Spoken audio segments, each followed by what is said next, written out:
Hello hi everyone, कैसे हैं आप सब? Hope all of you are doing very very fine. मैं हूं आपका friend mentor ACCA CMA Mohit Agarwal. और हमारी एक्सप्रेस सीरीज आज से आरंभ हो गई है बच्चों। आज से इसका आगाज हो गया है। आज पहला सेशन इसका रहेगा लेक्चर 1, इम्पेयरमेंट ऑफ असेट। तो जैसा कि वादा किया था आप सबसे कि एक्सप्रेस सीरीज लाऊंगा जो आपको एग्जाम रेडी करेगी, आपके कंसेप्ट को क्लियर करेगी, आपके बेस को बिल्ड करेगी। तो ये सीरीज हर उस बच्चे के लिए एप्लीकेबल है जो अपने FR के कंसेप्ट, ACCA में अकाउंट्स के कंसेप्ट क्लियर करना चाहता है, कुछ सीखना चाहता है। और बहुत डिटेल में ये लेक्चर्स रहेंगे, काफ़ी डिटेल में इसमें कवरेज रहेगी बच्चों।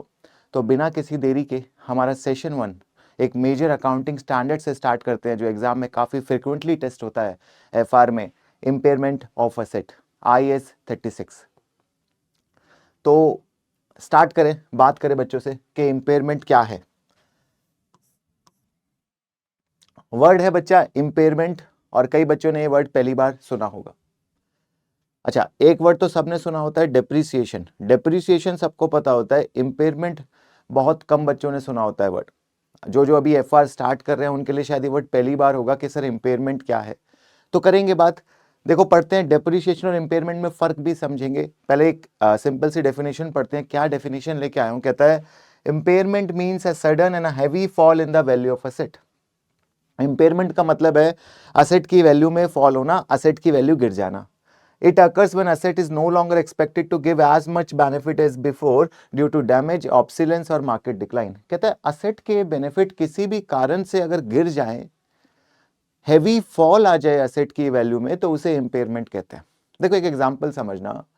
मान लो एक मशीन अपन लेके आए जिसकी कैपेसिटी है 1 लाख यूनिट्स बनाने की। हर साल वो कितना यूनिट बनाने की कैपेसिटी रखता है? 1 लाख यूनिट। अच्छा, पहले साल 1 लाख बनाया, दूसरे साल 90,000, फिर 80,000। तो उसकी कैपेसिटी हौले हौले हर साल गिर रही है। वीयर टीयर से एक सिस्टमैटिक फॉल हो रहा है उसकी वैल्यू में। तो बच्चा, ये जो सिस्टमैटिक फॉल है, जो मशीन की वैल्यू हौले हौले हर साल गिर रही है, उसे क्या बोलते हैं? डेप्रिसिएशन। ये है बच्चों depreciation, systematic fall in the value of asset due to wear and tear. But मान लो सडनली चौथे साल में, पांचवें साल में मशीन डैमेज हो जाती है, शॉर्ट सर्किट हो जाता है, एम्प्लॉय मिस हैंडल कर देते हैं, और सडनली जो वैल्यू ऑफ यूनिट्स उसकी जो 60-70,000 उसकी कैपेसिटी होनी चाहिए, वो सीधा फॉल होके हो जाती है 30,000 यूनिट। मतलब जो सिस्टमैटिक फॉल है वो नहीं होता है, एक अचानक से बड़ा हैवी फॉल हो जाता है एसेट की वैल्यू में। जो यूनिट की कैपेसिटी उसकी 70,000 होनी चाहिए थी, फॉल होके 60 होती शायद, वो फॉल होके 30,000 यूनिट हो गई, क्योंकि एसेट में एक मेजर डैमेज हो गया। अब इस फॉल को आप डेप्रिसिएशन नहीं बोल सकते। This is not a depreciation, this fall, this loss is basically impairment. हालांकि impairment can come due to internal factor and external factor both. ये तो मैंने आपको एक इंटरनल फैक्टर बताया, पूरी बात करेंगे, बहुत डिटेल में पढ़ेंगे, बट आप थोड़ा फील लो इंपेयरमेंट का। इंपेयरमेंट क्या है? एक हैवी फॉल होना। देखो डेप्रिसिएशन भी फॉल है, फॉल क्या है? डेप्रिसिएशन एक सिस्टमैटिक फॉल है। वहीं इंपेयरमेंट बच्चा क्या है? एक हैवी फॉल, अचानक से एसेट की बहुत ज्यादा कैपेसिटी गिरना। भाई कार है, स्कूटी है, बाइक है, ओवर द ईयर वैल्यू गिरती है, सबकी वैल्यू गिरती है, हमारी आपकी सबकी वैल्यू गिर रही है। भाई जब से इस दुनिया में आए हैं तब से बॉडी डिग्रेड ही हो रही है, धीरे धीरे धीरे डिग्रेड होके एक दिन चले जाएंगे। वैसे ही सारी सब चीज़ों के साथ है, डिस्पोज हो जाएंगी, चली जाएंगी। बट अचानक से कुछ हो जाए, मान लो कोई कार का एक्सीडेंट हो जाता है, कोई इशू हो जाता है, तो उस वजह से जो वैल्यू में फॉल आएगा वो नॉर्मल से ज़्यादा आएगा। नॉर्मल से ज़्यादा, वो वियर टीयर बहुत हैवी वियर टीयर है, तो वो कोई भी रीज़न है, अगर नॉर्मल से ज़्यादा वैल्यू में फॉल आ जाता है तो बच्चा उसे इम्पेयरमेंट कहते हैं। और उस इम्पेयरमेंट की अकाउंटिंग कौन करेगा? इस दिल टूटने की अकाउंटिंग कौन करेगा? आप लोग करोगे। यही हमें पढ़ना है। इंपेयरमेंट IAS 36 बताता है कि कैसे करें, इस ब्रेकअप को कैसे संभालें, इस हैवी फॉल को, इस हैवी लॉस को कैसे संभालें, इस दिल को, उसकी अकाउंटिंग पढ़ाता है हमें। क्या बच्चा? Impairment IAS 36। ठीक है सर, थोड़ा थोड़ा मीनिंग समझ आया इंपेयरमेंट का क्या होता है डेप्रिसिएशन से? देखो एक ग्राफ भी मैं आपके लिए लेके आया हूं, इसके अंदर और बेटर से इस बात को समझेंगे, इस चीज को। मान लो ये एक्स एक्सिस पता ही है सबको, यहाँ पे वाई एक्सिस है। इस पे पोस्टिंग थोड़ा सा चेंज करते हैं और लगाते हैं। यहाँ पे हम टाइम को पोस्ट करते हैं। मान लो एक्स एक्सिस पे किसको पोस्ट कर दिया? समय को। ठीक है सर, यहाँ पे कॉस्ट को पोस्ट कर दिया। समझना बात को। एसेट की कॉस्ट को यहाँ पे डाला, वाई एक्सिस पे, एक्स एक्सिस पे समय को डाला। अब जैसे जैसे समय बीत रहा है, जैसे यहाँ पे 0 है, 1 साल, 2 साल, 3 साल, 4 साल, 5 साल, बच्चा जैसे जैसे समय बीतता है एसेट की वैल्यू गिरती है। जिंदगी में कोई भी चीज़ है उसकी वैल्यू गिरती है। भाई शादी देख लो, जो वैल्यू स्टार्टिंग में फील होती है वो धीरे धीरे, हालांकि हर साल बहुत मेजर इम्पेयरमेंट होता है वहाँ, तो ज़िंदगी में रिकवरी का कुछ समझ ही नहीं आता है, परमानेंट रिडक्शन होता है हर साल। तो वही बात यहाँ पे है कि बच्चों एसेट है वो हौले हौले फॉल हो रहा है। तो हौले हौले जो ये फॉल है ना बच्चों, यही डेप्रिसिएशन है। इस फॉल को फील करो, ये जो एसेट आपका धीरे धीरे गिर रहा है, बट अचानक से यहाँ पे आपकी शादी हो जाती है, यहाँ से ब्रेकअप हो जाता है। ये जो अचानक से आप देख रहे हो ना, ये फॉल तो देख रहे हो बच्चों, इसे बोलते हैं इम्पेयरमेंट। ये टूटा दिल एकदम से जो सर सीधा फॉल आया, फिर दोबारा हौले हौले फॉल, इम्पेयरमेंट होने के बाद फिर दोबारा एसेट वही नॉर्मली, मतलब अब जहां से स्टार्ट होगा वहां से गिरना शुरू होगा, वहां से डेप्रिसिएशन वापस लगना शुरू हो जाएगा, न्यू वैल्यू रिमेनिंग लाइफ, उसमें क्या दिक्कत है। तो बच्चों ये है पिक्चर, ये है एसेट का हाले दिल जो आपको समझना है, difference between depreciation and impairment. तो आपसे कोई इंटरव्यू में पूछ ले तो ध्यान रखना, depreciation is a systematic fall over the life of the asset, whereas impairment is a sudden heavy fall due to internal factors और external factors। बात करेंगे दोनों की। क्या क्या पढ़ना है इस टॉपिक में बच्चों? तो इस टॉपिक के अंदर पढ़ेंगे how we calculate impairment, calculation सीखेंगे। सबसे पहले तो जैसे डेप्रिसिएशन निकालना आता है ना अपन को, हाँ सर डेप्रिसिएशन हम एसएलएम से निकालते हैं, डब्ल्यूडीबी मेथड से निकालते हैं, यूनिटरी मेथड से निकालते हैं, कई मेथड है ना डेप्रिसिएशन निकालने के। वैसे ही इम्पेयरमेंट यहाँ पे हम बच्चा कैलकुलेट करेंगे।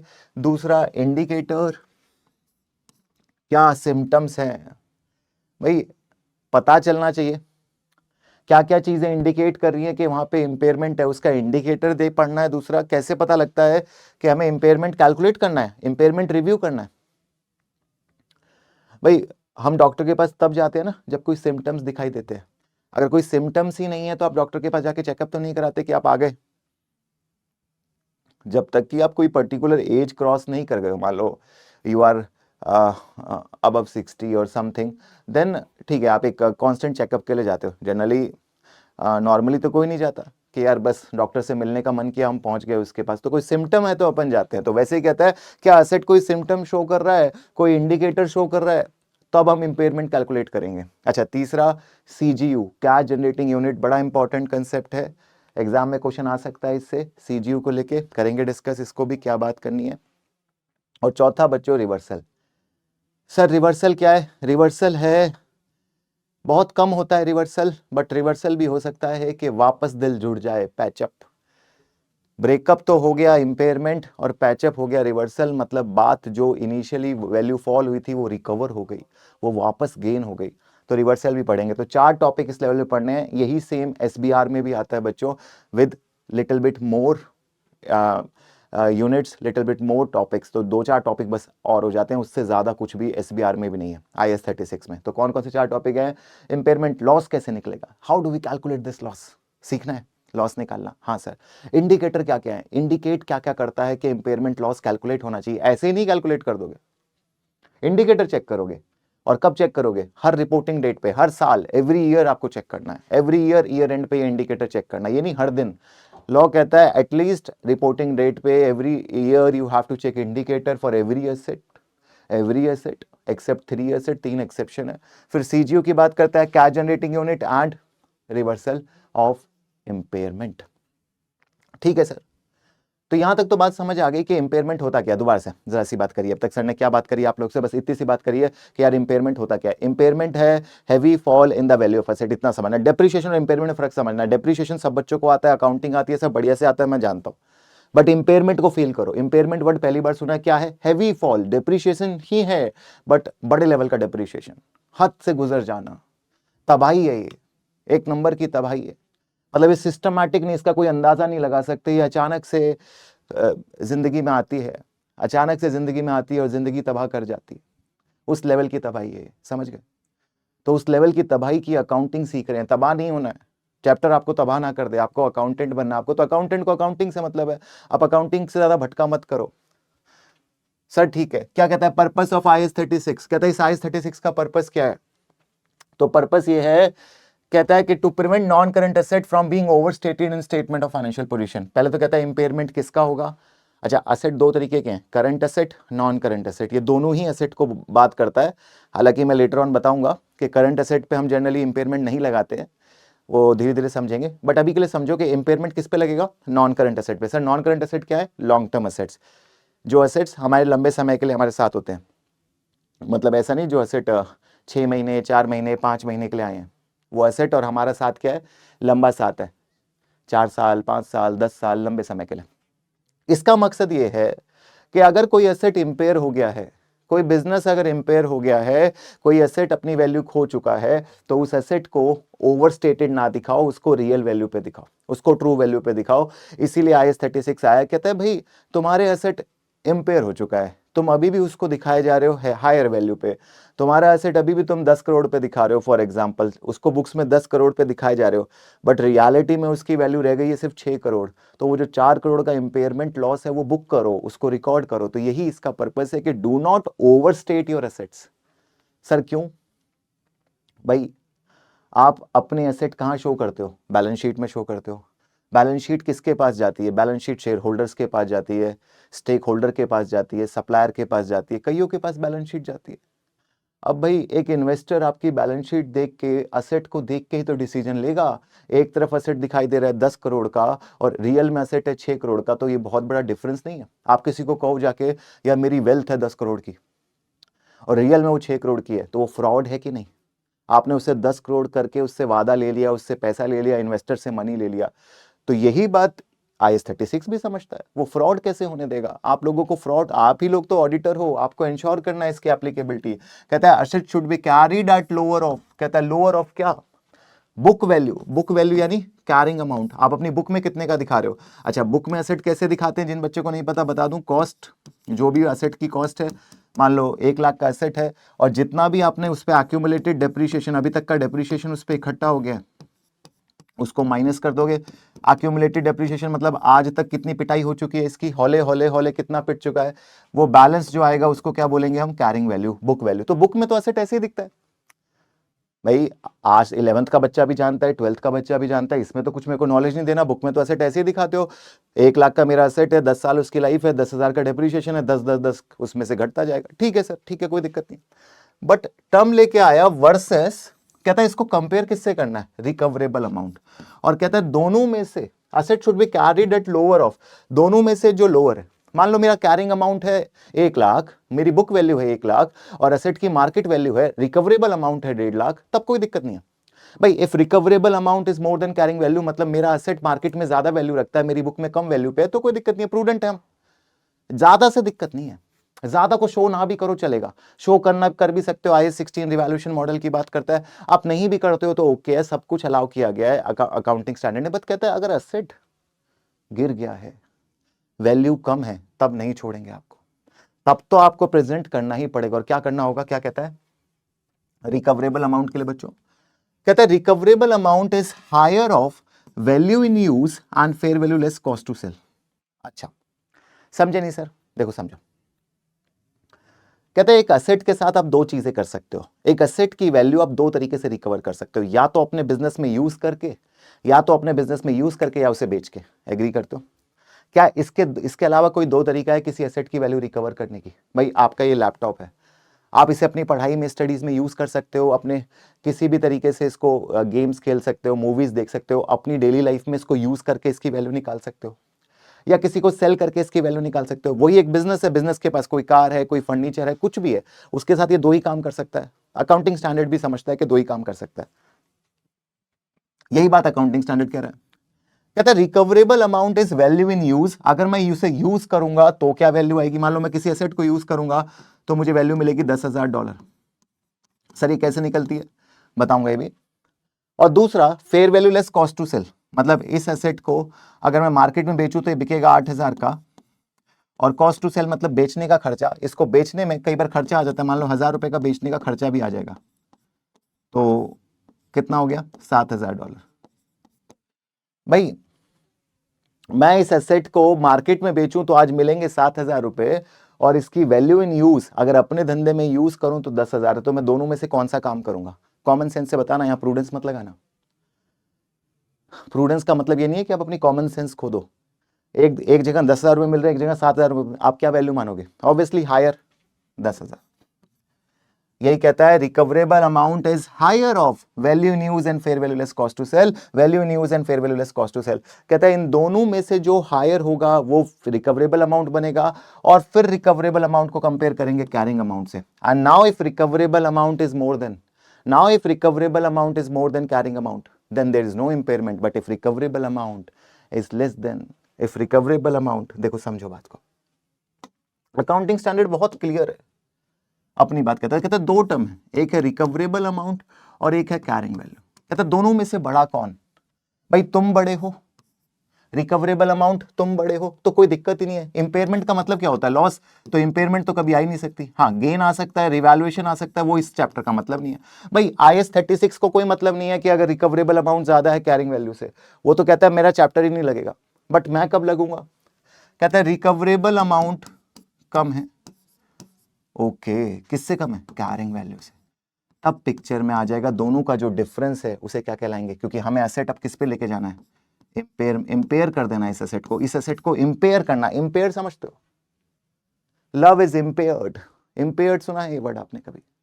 इंपेयर का मतलब क्या है? खत्म हो जाना, गिर जाना। अब इस एसेट को गिरा देना है, अब जो बातें हैं वो बातें खत्म हो गई हैं।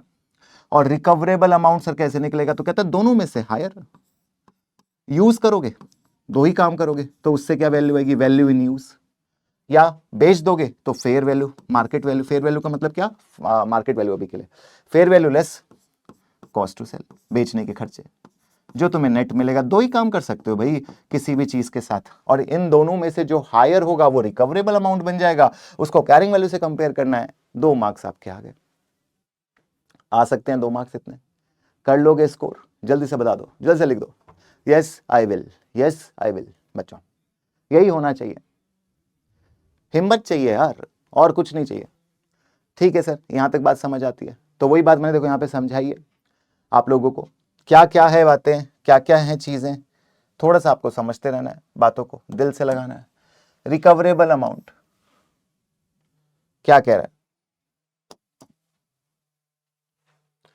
रिकवरेबल अमाउंट के लिए क्या कह रहा है? The greater of fair value less cost to sell and value in use. Fair value less cost to sell के लिए क्या कहता है? The amount receivable from sale of asset less cost of disposal. Value in use कहता है the present value of future cash flow from the asset.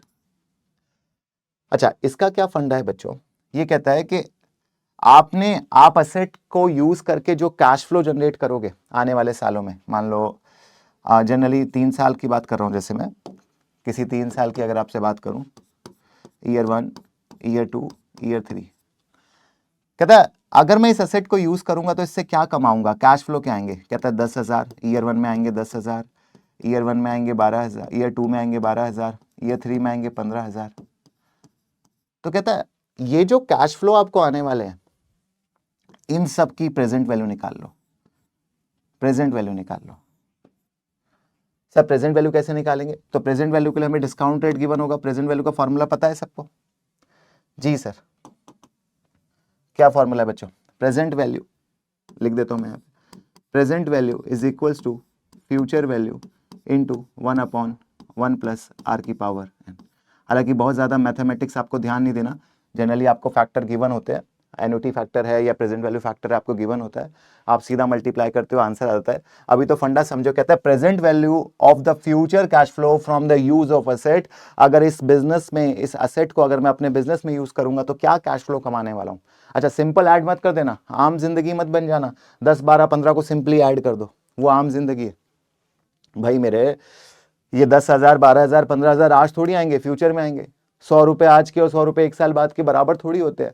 तो आज की टर्म्स में आज की वैल्यू तो आज के टाइम में निकलेगी ना। मैं आपको कहूं कि कोई आपको 5,000 रुपए आज दे और 1 साल बाद दे, आप कब लोगे? ऑब्वियसली आप कहोगे सर आज लूंगा, क्योंकि 1 साल बाद के 5,000 की वैल्यू गिर चुकी है। तो वही बात है कि 10,000 रुपए जो 1 साल बाद आएंगे, 12, 2 साल बाद, 15, 3 साल बाद, इनकी आज की वैल्यू निकालनी है। और आपको बहुत ज़्यादा मैथमेटिक्स को लेके परेशान नहीं करना, ये फाइनेंस के पेपर में ज़्यादा आता है, एफएम में आता है, बहुत डिटेल में इसको एफएम में अपन लोग पढ़ते हैं, तो अभी इसका ज़्यादा टेंशन लेना नहीं है। अभी के लिए सर की बात बस मोटा मोटा इतना समझ लो कंसेप्चुअल लेवल पे कि यार है क्या, तो है क्या ये। अच्छा सर डिस्काउंट रेट और वो सब गिवन होगा, बिल्कुल गिवन होगा। कंसेप्ट क्या है, कंसेप्ट इतना सही है, present value from future use of asset, cash flow का, ठीक है। तो कैश फ्लो चाहिए, मतलब असेट के कैश फ्लो चाहिए। अगर मेरे को असेट के कैश फ्लो पता है, उनकी डिस्काउंटिंग करके प्रेजेंट वैल्यू निकाल के दे दूंगा।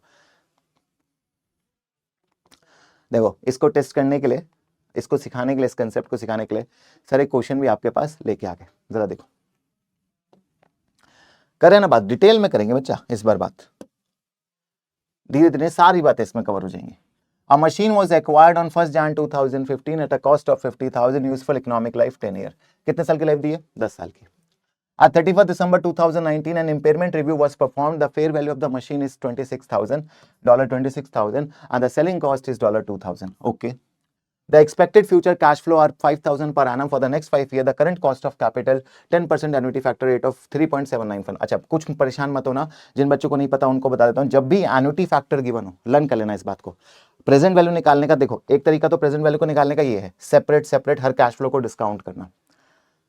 बट एग्जाम में जनरली ये वाला आता है फॉर्मेट जिसमें एन्युटी फैक्टर आपको गिवन होता है, तो उस केस में प्रेजेंट वैल्यू आप मालूम है कैसे निकालते हो, बहुत सिंपल तरीका है उस केस में प्रेजेंट वैल्यू निकालने का।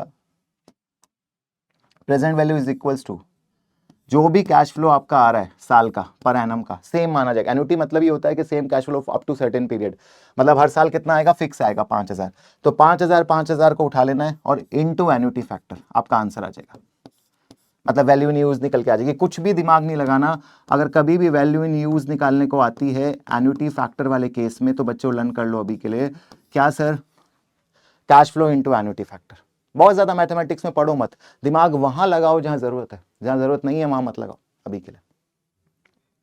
क्या करोगे, वैल्यू इन यूज कैसे निकालोगे, cash flow into annuity factor, cash flow into annuity factor, cash flow में मल्टीप्लाई क्या कर दोगे, एन्युटी फैक्टर। एन्युटी फैक्टर क्या होता है, एन्युटी क्या होती है, same cash flow up to certain period. कहता है यहाँ पे 5,000 आएगा अगले 5 साल तक, अगले 5 साल तक 5,000 आएगा। तो क्या मैं हर 5,000 को सेपरेट पुल बैक करूं, सेपरेट अपने पास खींचूं प्रेजेंट वैल्यू फैक्टर लगा के, नहीं।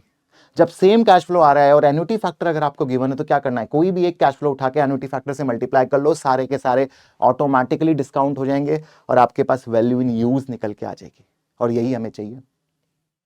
ठीक है सर। अच्छा इस क्वेश्चन में तो अपन को सब कुछ निकालना पड़ेगा, क्योंकि असेट भी 50,000 का है, इसकी कैरिंग वैल्यू भी निकालनी पड़ेगी। तो अभी मैं रिकमेंड करूंगा कि जल्दी से वीडियो को पॉज करो और इसको सॉल्व करो। आगे तब बढ़ना, आंसर तब देखना जब खुद से एक बार ट्राई कर लिया। अब सर ने सारा कंसेप्ट बता दिया ना, बचा छोड़ा क्या है, वैल्यू इन यूज निकालना बता दिया, आपको कैरिंग वैल्यू निकालना आता ही है, कॉस्ट में से डेप्रिसिएशन हटा दो। भाई असेट कब लिया था, 1 Jan 15 को, और आज क्या है दिसंबर 19, तो कितने साल बीत गए, 15 बीत गया, 16 बीत गया, 17 बीत गया, 18 बीत गया, 19 बीत गया। जनवरी 15, दोबारा देखो 15, 16, 17, 18, 19, 5 साल बीत गए। तो 5 साल का डेप्रिसिएशन 25, सॉरी आंसर बता दिया मैंने, आंसर नहीं बताना था। तो कैरिंग वैल्यू निकालो। दूसरा क्या निकालना है, दूसरा क्या करना है, दूसरा fair value less cost to sell निकालो। तीसरा वैल्यू इन यूज निकालो, cash flow into annuity factor करके, और सॉल्व करो। बताओ सर को, आंसर लिखो अपना। कर लिया, रिज्यूम करूं, पॉज कर लिया था होपफुली। जी सर, ट्राई किया खुद से। देखो प्यारा सा आंसर आपके सामने। क्या है सर कहानी, कहानी सुनो। कहता है कॉस्ट ऑफ मशीन, मशीन की कॉस्ट कितनी है, 50,000, लाइफ कितनी है 10 साल, और डेप्रिसिएशन 5 साल का, 5 ईयर का डेप्रिसिएशन हमने कितना लगा दिया मेरे दोस्त। कहता है सर एनुअल डेप्रिसिएशन 5,000, तो 25,000 वैल्यू बचेगी 25,000। ये तो बताने की जरूरत नहीं है, बिल्कुल ध्यान नहीं, यहाँ पे किसी की गलती नहीं होनी चाहिए। यहाँ पे भी गलतियां हो रही हैं तो फिर एफआर मत देखो, फिर एफए देखो, फाइनेंशियल अकाउंटिंग करो बच्चा। Calculate recoverable amount. Sir recoverable amount कैसे निकाले, बताओ, तुम बताओ कैसे निकाले। क्या है, fair value less cost to sell. Fair value कहता है 26,000, बेचने में 2,000, तो 24,000 का खर्चा आएगा।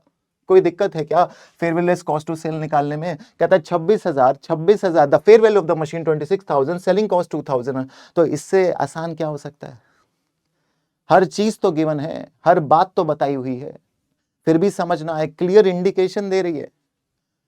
क्वेश्चन क्लियर इंडिकेशन दे रहा है, बता रहा है कि क्या चाहिए, फिर भी तुम्हें याद नहीं, तुम्हें समझ नहीं आ रहा है, तो कैसे समझोगे, क्या करें? वैल्यू इन यूज, आंसर थोड़ी बता देगा question, value in use 5000 for 5 year at the rate of 10%, तो कहता है 5000 cash flow into annuity factor, answer निकल के आ गया 18955। रिकवरेबल अमाउंट दोनों में से हायर 24,000 और carrying value 25, recoverable amount 24, answer आया 1000। जल्दी से अपने लिए क्लैपिंग कर लो, जो जो बच्चे इंपेयरमेंट लेके आए हैं वो क्लैपिंग कर लो, और जिनका नहीं आया है वो भी क्लैपिंग कर लो, वो दुख में क्लैपिंग कर लो थोड़ी सी, ना खुश होके कि क्या गलती कर दी हमने, क्या हक था हमें ये गलती करने का, क्या सच में इतना टफ क्वेश्चन था, क्या बात हमें समझ नहीं आई। तो अभी तक सर ने क्या सिखाया आपको? अभी तक कुछ भी नहीं, कैलकुलेशन ऑफ इंपेयरमेंट सिखाई है, और कैलकुलेशन ऑफ इंपेयरमेंट को भी बिल्कुल सिंपल करके देखो। मेरा फोकस यही है कि मैं आपको चीज़ें कवर करके दूं इस लेक्चर में, आपके लिए हमेशा यूजफुल रहे। कोई बच्चा SBR की तैयारी करना चाहता है, तो मैं कई बार देखता हूँ इंटीग्रेटेड कॉलेजेस से एग्जेम्प्टेड स्टूडेंट होते हैं, बिल्कुल बेस क्लियर नहीं होता है, कुछ नहीं, FA पढ़ रखा है, FR पढ़ रखा, 2-3 साल टाइम पास कर दिया है, कई बच्चों ने कोर्स छोड़ दिया है, कईयों ने 5-5, 6-6 अटेम्प्ट लग गए हैं प्रोफेशनल लेवल में। तो सीखो ना ये चीजें, बिना इस इन डेप्थ नॉलेज के आप करोगे कैसे यार? SBR फाइट कैसे करोगे? SBR इज 60% ऑफ FR, और FR सीखो मोहित सर के साथ, इससे बेटर क्या हो सकता है? आपके लिए इतनी अच्छी स्लाइड्स हैं, इतने अच्छे नोट्स हैं, और फिर सर के कंसेप्ट्स हैं। ठीक है सर, यहाँ तक बात समझ आ रही है? धीरे धीरे दोबारा से बताऊं क्या, रिवाइज कराऊं अभी तक? हाँ सर, एक बार रिवाइज करा दो। माइंड मैपिंग तो अपन करते ही हैं, तो अभी तक अपन ने क्या पढ़ा, दोबारा से सुनो। अपन ने पढ़ा कि इंपेयरमेंट कैसे कैलकुलेट होता है। इंपेयरमेंट कैलकुलेट करने के 2 लैग है। इंपेयरमेंट होता क्या है? Heavy fall in the value of asset. गिर गए भाई, हम किसी के प्यार में गिर गए, बहुत ज्यादा गिर गए, हद से ज्यादा गिर गए, जितना नहीं गिरना चाहिए था उससे ज्यादा गिर गए, उसे क्या बोलते हैं? इंपेयरमेंट। तो इतना मत गिरो कि आपकी वैल्यू ही खत्म हो जाए। अच्छा सर, इंपेयरमेंट समझ आ गया, अब क्या 2 चीज चाहिए। कैरिंग वैल्यू, कैरिंग वैल्यू किस वैल्यू पे चला रहे हैं, किस वैल्यू पे बुक में दिखा रहे हैं, बुक में कैसे दिखाते हैं? Cost minus depreciation, cost minus depreciation. दूसरा होता है रिकवरेबल अमाउंट, नाम से समझो, रिकवरेबल, इससे रिकवर क्या कर सकते हैं? अच्छा, किसी भी चीज से रिकवर कैसे कर सकते हो? या तो उसको यूज करके, या तो उसको बेच के, या तो उसको यूज करके, या तो उसको बेच के। भाई या तो हमारे दिल को यूज कर लो आप, या तो सर के दिल को यूज कर लो, या सर के दिल को बेच दो, सेल कर दो, तबाह कर दो। तो 2 ही है ऑप्शन, और दोनों में से जहां वैल्यू ज्यादा है वो करोगे आप। तो बच्चा, वैल्यू इन यूज का क्या मतलब है? वैल्यू इन यूज का मतलब है कि अपन दिल को यूज कर रहे हैं, और जितने साल यूज करेंगे तो उससे जो कमाएंगे उसकी प्रेजेंट वैल्यू को वैल्यू इन यूज बोलते हैं, और बेच देंगे तो बेचने में जो खर्चा आएगा वो माइनस करके fair value less cost to sell बोलते हैं। दोनों में से हायर क्या बन जाता है? Recoverable amount. रिकवरेबल अमाउंट को कैरिंग वैल्यू में से माइनस करते हैं। If recoverable amount is less then carrying value, तो घर में इंपेयरमेंट आता है, तो लॉस आता है, तो दिल में लॉस आता है, तो ब्रेकअप होता है। और इस लॉस की प्रेजेंटेशन पे कैसे होगी? तो प्रॉपर्टी प्लांट इक्विपमेंट अब कितने का दिखेगा भाई? 24 का। मकसद यही था कि इसको ओवरस्टेट नहीं करना। पहले कितने का दिख रहा था? 25 का। 25 से अब कहां चला जाएगा? रिकवरेबल अमाउंट पे, जितना तुम्हें उससे रिकवर होने वाला है उसी वैल्यू पे दिखाओगे ना भाई। अब अल्टीमेटली तुम्हारे लिए इसकी वैल्यू क्या है? 24,000। अब ये 24,000 से महंगा नहीं है, अब ये 24,000 से ऊपर नहीं है, अब ये 24,000 की वैल्यू रखता है। और डेप्रिसिएशन कितना लग गया साल का? 5,000। और इंपेयरमेंट भी आपका लॉस है, कहां जाता है? ये भी बच्चा लॉस है, और लॉस सारे कहां जाते हैं? लॉस का ठिकाना एक ही है, OCI। क्या बोल रहा हूं? OCI नहीं, PNL। लॉस का ठिकाना एक ही है, अदर कॉम्प्रिहेंसिव इनकम नहीं। क्या हो रहा है? बार बार अदर कॉम्प्रिहेंसिव इनकम क्यों दिमाग में आ रहा है? थोड़ी बात चर्चा कर ही लेते हैं, जब 2-3 बार मुंह से निकल गया तो कुछ ना कुछ कहना चाहता है ये। मतलब लॉस सारे PNL में जाते हैं जनरली। की रिवैल्यूएशन गेन अगर कुछ है, और भी 1-2 आइटम है जैसे फॉरेन एक्सचेंज के होते हैं, पढ़ाऊंगा, तो वो सारे आइटम आपके बच्चा कहाँ जाते हैं? OCI में, अदर कॉम्प्रिहेंसिव इनकम है। जनरली वहाँ पे हमारी इंटेंशन टू सेल नहीं होती, अनरियलाइज्ड होता है। यहाँ पे लॉस चाहे अनरियलाइज्ड भी हो, लॉ कहता है कि भाई ये तो लॉस है, प्रूडेंस है, anticipate all losses, do not anticipate profit, provide for all future losses but do not anticipate profit. तो इसलिए लॉस को भी कहाँ डालते हैं? PNL में। वैल्यू इन यूज के ऊपर थोड़ी सी बात दोबारा से मैंने यहाँ पे लिख दी, शायद बच्चों को, मुझे लगा कि बच्चों को जरूरत पड़ेगी। तो वैल्यू इन यूज का मतलब क्या है? Value in means present value of future cash flow of a company expect to earn by using an asset not selling it. तुम्हें बेच के नहीं, यूज करके क्या कमाएंगे? तो 2 तरीके हो सकते हैं। एक तो सेपरेट तरीका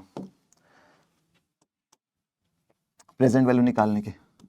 present value is equals to cash flow यानी फ्यूचर वैल्यू, जो भी कैश फ्लो है individual cash flow into present value factor जो निकलता है 1/1 प्लस आर की पावर एन। ये आप अपने कैलकुलेटर पे एक्सेल पे निकाल सकते हो, 1 प्लस आर की पावर। और सर अगर एन्युटी दी हो तो cash flow into annuity factor, जो भी एन्युटी फैक्टर क्वेश्चन में गिवन है उस एन्युटी फैक्टर से आप मल्टीप्लाई कर दो। अच्छा, नॉर्मली वैल्यू इन यूज में फोरकास्ट करते हैं 5 साल का। If longer you must justified proper reasoning, बहुत अच्छा थ्योरी के लिए पॉइंट लिखा है। आप बोलते हो ना सर थ्योरी थ्योरी थ्योरी, तो थ्योरी में आ सकता है। बहुत कम बच्चों को ये पॉइंट आता होगा, पूछना। पढ़ने के बाद भी नहीं पता होता कि वैल्यू इन यूज को हम 5 साल से ज्यादा फोरकास्ट नहीं कर सकते, अलाउड नहीं है। IS 36 कहता है कि कितना फोरकास्ट करोगे, कितनी एस्ट्रोलॉजी करोगे। भाई आजकल बड़े ऐप चल रहे हैं ना, डेली इंस्टाग्राम पे ऐड आता है, जानिए कब होगी शादी, कब होंगे उनसे उनसे मुलाकात, कब मिलेंगी वो। लगे पड़े हैं बच्चे, सारा फ्यूचर उन्हीं से जानने के लिए। तो IS 36 मना कर रहा है, कह रहा है कि भाई 5 साल से ज्यादा तो अकाउंटेंट भी नहीं फोरकास्ट कर सकता, सेट की जिंदगी, इंसानों की तो बात ही अलग हो गई। तो कहता है normally forecast up to 5 year, 5 साल से ज्यादा की फोरकास्टिंग मत करना, और करते हो तो जस्टिफाई करो कि भाई क्या, जितना दूर जाओगे उतना अनसर्टेन है। भाई कैसे किसी को पता है कि तुम्हारी जिंदगी के आने के 20 साल 30 साल 40 साल क्या होने वाले। इंसानों की फोरकास्टिंग बल्कि बहुत आसान हो गई है। भाई सब भीड़ हो गए ना, एक ही चीज सबको चाहिए, जर्नल ऐड चल जाते हैं, सभी का दिल टूटा हुआ है, सभी को पढ़ाई करनी नहीं है, सभी को इंस्टाग्राम पे टाइम पास करना है। तो बात तो एक होगी, हम अलग हैं, हम अलग हैं, सब बोल रहे हैं तो सब एक ही हैं बच्चा। जब सब आके बोलेंगे कि हम अलग हैं तो सब एक हैं, तो याद रखना 5 साल से ज्यादा फोरकास्टिंग मत करो, अच्छा नहीं माना जाता। हाँ, लॉन्गर किया जा सकता है अगर जस्टिफाइबल है, एविडेंशियल है, सर्टेनिटी है। अच्छा, अकाउंटेंट की दिल की ख्वाहिश हमेशा तभी पूरी होती है जब अकाउंटिंग एंट्री होती है। अपने दिल में बात तब तक नहीं जाती जब तक एंट्री ना समझ ले। तो एंट्री के वजह से कोई खास रोल नहीं है। कहता है इफ नॉट रिवैल्यूड बिफोर, ये एक ऐसा एसेट है जिसका कभी पहले रिवैल्यूएशन नहीं हुआ है, तब उस केस में कहता है जनरल एंट्री होगी डेबिट एक्सपेंस, मतलब इंपेयरमेंट लॉस पीएनएल में जाएगा, क्रेडिट नॉन करंट एसेट, जो अभी करके दिखाया। भाई लॉस हमारा बढ़ रहा है, पीएनएल में जाएगा, और एसेट हमारा गिर रहा है। ध्यान रखना, अकाउंट्स का एक फंडामेंटल रूल सब बच्चे याद रखो, बाइबल की तरह याद रखो, असेट और एक्सपेंस बढ़ते हैं तो डेबिट, असेट एक्सपेंस बढ़ते हैं तो डेबिट, गिरते हैं तो क्रेडिट। लायबिलिटी कैपिटल इनकम, ये 3 सिस्टर हैं, लायबिलिटी कैपिटल इनकम, ये बढ़ेंगी तो क्रेडिट और गिरेंगी तो डेबिट। ठीक है, ये रूल अकाउंटिंग के एंट्री के हो जाते हैं। उसके अलावा कुछ और याद नहीं रखना, नॉमिनल, पर्सनल, रियल, क्या गया क्या आया, debit word comes in, credit word goes out, इसी में आते जाते रहोगे, एंट्री एग्जिट करते रहोगे, कुछ दिमाग में नहीं होगा, बस इसको ध्यान रखना।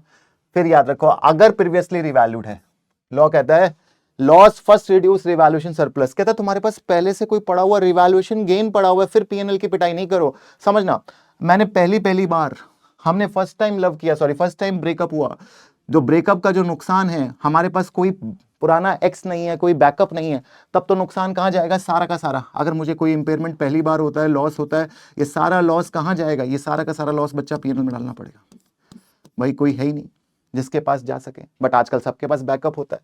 मान लो आपके पास पहले से कोई गेन था, रिवैल्यूएशन गेन था, फिर उसके बाद आपको लॉस आता है, तो कहता है ये लॉस पीएनएल में मत डालना, पहले इस रिवैल्यूएशन गेन पुराने वाले को टॉर्चर करना, और जब ये भी रूठ जाए तब पीएनएल में एक्सेस कुछ बचता है तो पीएनएल में। तो revaluation gain debit, debit revaluation surplus, debit expense, credit non current asset. तो एक छोटा सा पॉइंट ये भी बच्चों को सर ने बता दिया, रिवाइज करा दिया। याद रखना कि अगर पहले से अपने पास बैकअप है, गेन पड़ा हुआ है, तो वो गेन कब क्या काम आएगा, जो एसेट लॉस बना रहा है, जो एसेट की वैल्यू खत्म हो गई, उसको जो पहले रिवैल्यू किया तो गेन दिखा दिया, अब तो उस गेन की पिटाई करोगे, बचे हुए लॉस को पीएनएल में डालोगे। ठीक है सर। इंडिकेटर, इंपेयरमेंट के इंडिकेटर, अच्छा कब चेक करने, याद रखना हर रिपोर्टिंग डेट को। याद रखना, ये बात शायद यहां मैंने लिखी भी नहीं है, बट ये बात मैं आपको लिख देता हूं यहां पे, एट एवरी, थ्योरी में आ सकता है, हर साल चेक करना है, हर साल, एवरी रिपोर्टिंग डेट। समझे क्या, लिख दिया सर ने आपके लिए। एट एवरी, हर बार, हर साल, एनुअली एक बार तो चेक करना ही करना है, क्या कोई सिम्टम्स हैं, क्या कोई इंडिकेटर है कि मेरे एसेट का हाल बुरा है, उससे पूछना है भाई कैसे हो, भाई सब ठीक लग रहा है, भूख लग रही है प्रॉपर, खाना वाना खा रहे हो प्रॉपर, थोड़े वीक से लग रहे हो, हेल्थ वाइज सब ओके है, खांसी जुकाम, कोई सर में टेंशन, कोई दिमाग में टेंशन, सब ओके, कोई एंग्जाइटी, कोई स्ट्रेस, पूछो। इंडिकेटर चेक करो, अगर इंडिकेटर है क्या कोई एक्सटर्नल, भाई अपनी जिंदगी भी तो ऐसी है बच्चा, अपनी जिंदगी में भी तो दो चीज होती है, एक एक्सटर्नल चीजें होती है, एक इंटरनल चीजें होती है। हमें पढ़ाई से, सक्सेस से दो चीजें रोकती हैं बच्चों, कुछ एक्सटर्नल डिस्ट्रैक्शंस है, कुछ इंटरनल डिस्ट्रैक्शन है। कभी हमारा मन नहीं करता, मन क्या है, इंटरनल है,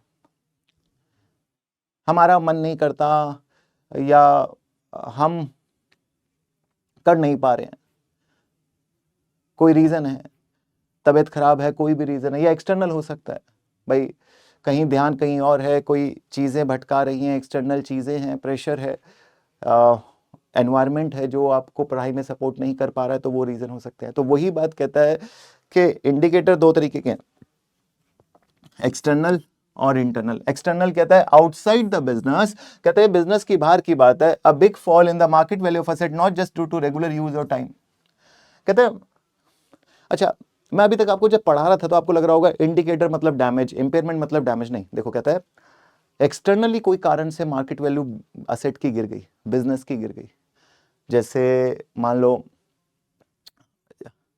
आउट ऑफ फैशन होगी चीज, मार्केट में अब उसकी वैल्यू नहीं रही, लोग उस सामान को अब वैल्यू नहीं करते हैं, आउट ऑफ फैशन चला गया है, तो उसकी वैल्यू सडनली खत्म हो जाएगी। भाई किसी जमाने में पेन ड्राइव बहुत चलते थे, सीडीज बहुत चलती थी, आज कोई यूज करता है पेन ड्राइव, सब आउट ऑफ फैशन हो गई है, सब कुछ गूगल ड्राइव पे, स्टोरेज के मीडियम बदल गए, स्टोरेज के तौर तरीके बदल गए। म्यूजिक, किसी टाइम पे रेडियो पे म्यूजिक सुना करते थे, रेडियो एफएम आप पॉकेट में लेके घुमा करते होगे, आपके मोबाइल में एंटीना आया करते थे जिनसे हम रेडियो कनेक्ट करते थे, रेडियो चैनल सुने हुए ही आपको बरसों हो गए होंगे। अब तो सिर्फ नेटफ्लिक्स ही है सारी न्यूज़, इंस्टाग्राम है सारी न्यूज़, और क्या, जितना टाइम स्पेन अपन लोग का छोटा हो गया उतने मीडियम चेंज हो गए, और मीडियम चेंज हो गए हैं तो वो वैल्यू लूज कर गए हैं। तो a big fall in the market value of asset not just due to regular use और टाइम, कहता है सिर्फ ये नहीं कि मार्केट वैल्यू इसलिए गिर रही है क्योंकि वो बूढ़ा हो गया एसेट, आउट ऑफ फैशन या कोई मार्केट रीजन की वजह से अगर किसी एसेट की वैल्यू गिर जाती है तो वो भी इंपेयरमेंट को इंडिकेट कर सकता है। मतलब आपको हो सकता है कि फेयर वैल्यू निकालनी पड़े, भाई मार्केट वैल्यू गिरेगी तो फेयर वैल्यू गिर सकती है ना। Change in economic, legal, technological environment, new law banning a product, ये भी कहता है पेस्टल में चेंज हो गया, पॉलिटिकल, इकोनॉमिकल, सोशल। भाई एक गवर्नमेंट है जो पहले आपके बिजनेस को सपोर्ट करती थी, अब वो बिजनेस को सपोर्ट नहीं कर रही है, तो अचानक से आपके बिजनेस के प्रोडक्ट को बैन कर दिया है। मान लो आपके पास लिकर लाइसेंस था, एक गवर्नमेंट थी जिसने बहुत लिकर लाइसेंसेस बेचे, खूब बेचे, एक नहीं दो, दो नहीं चार, ऑफर निकाले, एक खरीदो दो पाओ, तो भाई लोगों ने फैक्ट्रियां लगा ली, लोगों ने मशीनें लगा ली, हम तो बहुत कमाएंगे, बहुत पैसा कमाएंगे, इस बिजनेस को डाल देंगे तो, क्योंकि हमारे पास तो लिकर लाइसेंस आ गया। नई गवर्नमेंट आई, जज्बात बदल गए, बात बदल गए, गवर्नमेंट कहती है नहीं, जनता खुश नहीं है इस बातों से, हम बैन करेंगे लिकर को, जो जो लाइसेंस गए हैं उन्हें अवॉइड करेंगे। तो अब क्या करें, उसकी मशीनों की वैल्यू खत्म हो गई। आप देखो ना, मशीन वही की वो जो की तो, बट अब वो बेनिफिट ही नहीं, बिना लाइसेंस के आप बेच ही नहीं सकते, तो उस मशीन से वो रेवेन्यू आएगा ही नहीं। बात सही है। अरे अगर आपके पास कोई एसेट है जिसको आप यूज ही नहीं कर सकते उसके मैक्सिमम पोटेंशियल तक, आपके पास एक बिल्डिंग है जिस बिल्डिंग पे गवर्नमेंट ने सीजर लगा दिया, बैन लगा दिया, तो क्या कर लोगे, इंपेयरमेंट हो गया ना आपके लिए, तो वैल्यू गई। भाई मैगी के साथ नहीं हुआ था, मैगी के साथ क्या हुआ था, मैगी के ब्रांड का इंपेयरमेंट हो गया था। कैसे, बीच में उसमें लेड मिली, हमारे कई सारे साधु संत जैसे बाबा रामदेव जी हैं, उन्होंने वॉट लगा दी उसकी, सच सडनली वैल्यू गिरी, हालांकि रिकवर कर गया, रिवर्सल हुआ, बट इंपेयरमेंट एक्सटर्नल फैक्टर से हो सकता है, ये बता रहा हूं।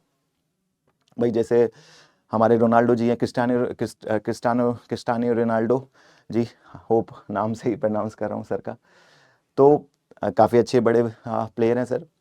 तो क्या किया उन्होंने, पानी पानी को प्रमोट किया, कोल्ड ड्रिंक को नीचे किया, तो सडनली मार्केट हिट हुआ, इतनी वैल्यू रखते हैं वो। तो एक्सटर्नल फैक्टर होते हैं, change in economic, technological, environmental, increase in, अच्छा ये दो पॉइंट इंपॉर्टेंट है, थर्ड एंड फोर्थ, ये समझ लेना। ये क्या है, इंक्रीज इन इंटरेस्ट रेट और market return reduces asset value in use, market capitalisation is less than net asset. ये क्या चीज है सर, ये क्या बात है, ये बताओ। तो ये समझो, इधर क्या कहते हैं, मार्केट में अगर इंटरेस्ट रेट बढ़ रहा है, अगर इंटरेस्ट रेट्स राइज हो रहे हैं, बड़ा टेक्निकल पॉइंट है, ये एग्जाम में आएगा तो बहुत बच्चे गलत करेंगे। अच्छा, rise in interest rate is a indicator of impairment, yes और नो, अगर कोई बच्चा कह रहा है नो तो गलत है। Rise in interest rate is an indicator of impairment. अच्छा, fall in interest rate is an indicator of impairment और नो? यस और नो? नहीं है, फॉल नहीं है। मैंने क्या लिखा है? इंक्रीज। दोनों बातें समझ लेना। मैं वर्ड क्या लेके आया हूं? इंक्रीज। बाबू समझो इशारे, इंटरेस्ट रेट का बढ़ना इंपेयरमेंट है, इंटरेस्ट रेट का गिरना इंपेयरमेंट नहीं है। सर क्यों? इंटरेस्ट रेट बढ़ने का मतलब क्या है? इंटरेस्ट रेट बढ़ने का मतलब है आर का बढ़ना, डिस्काउंट रेट का बढ़ना। जरा देखो आर क्या है, ये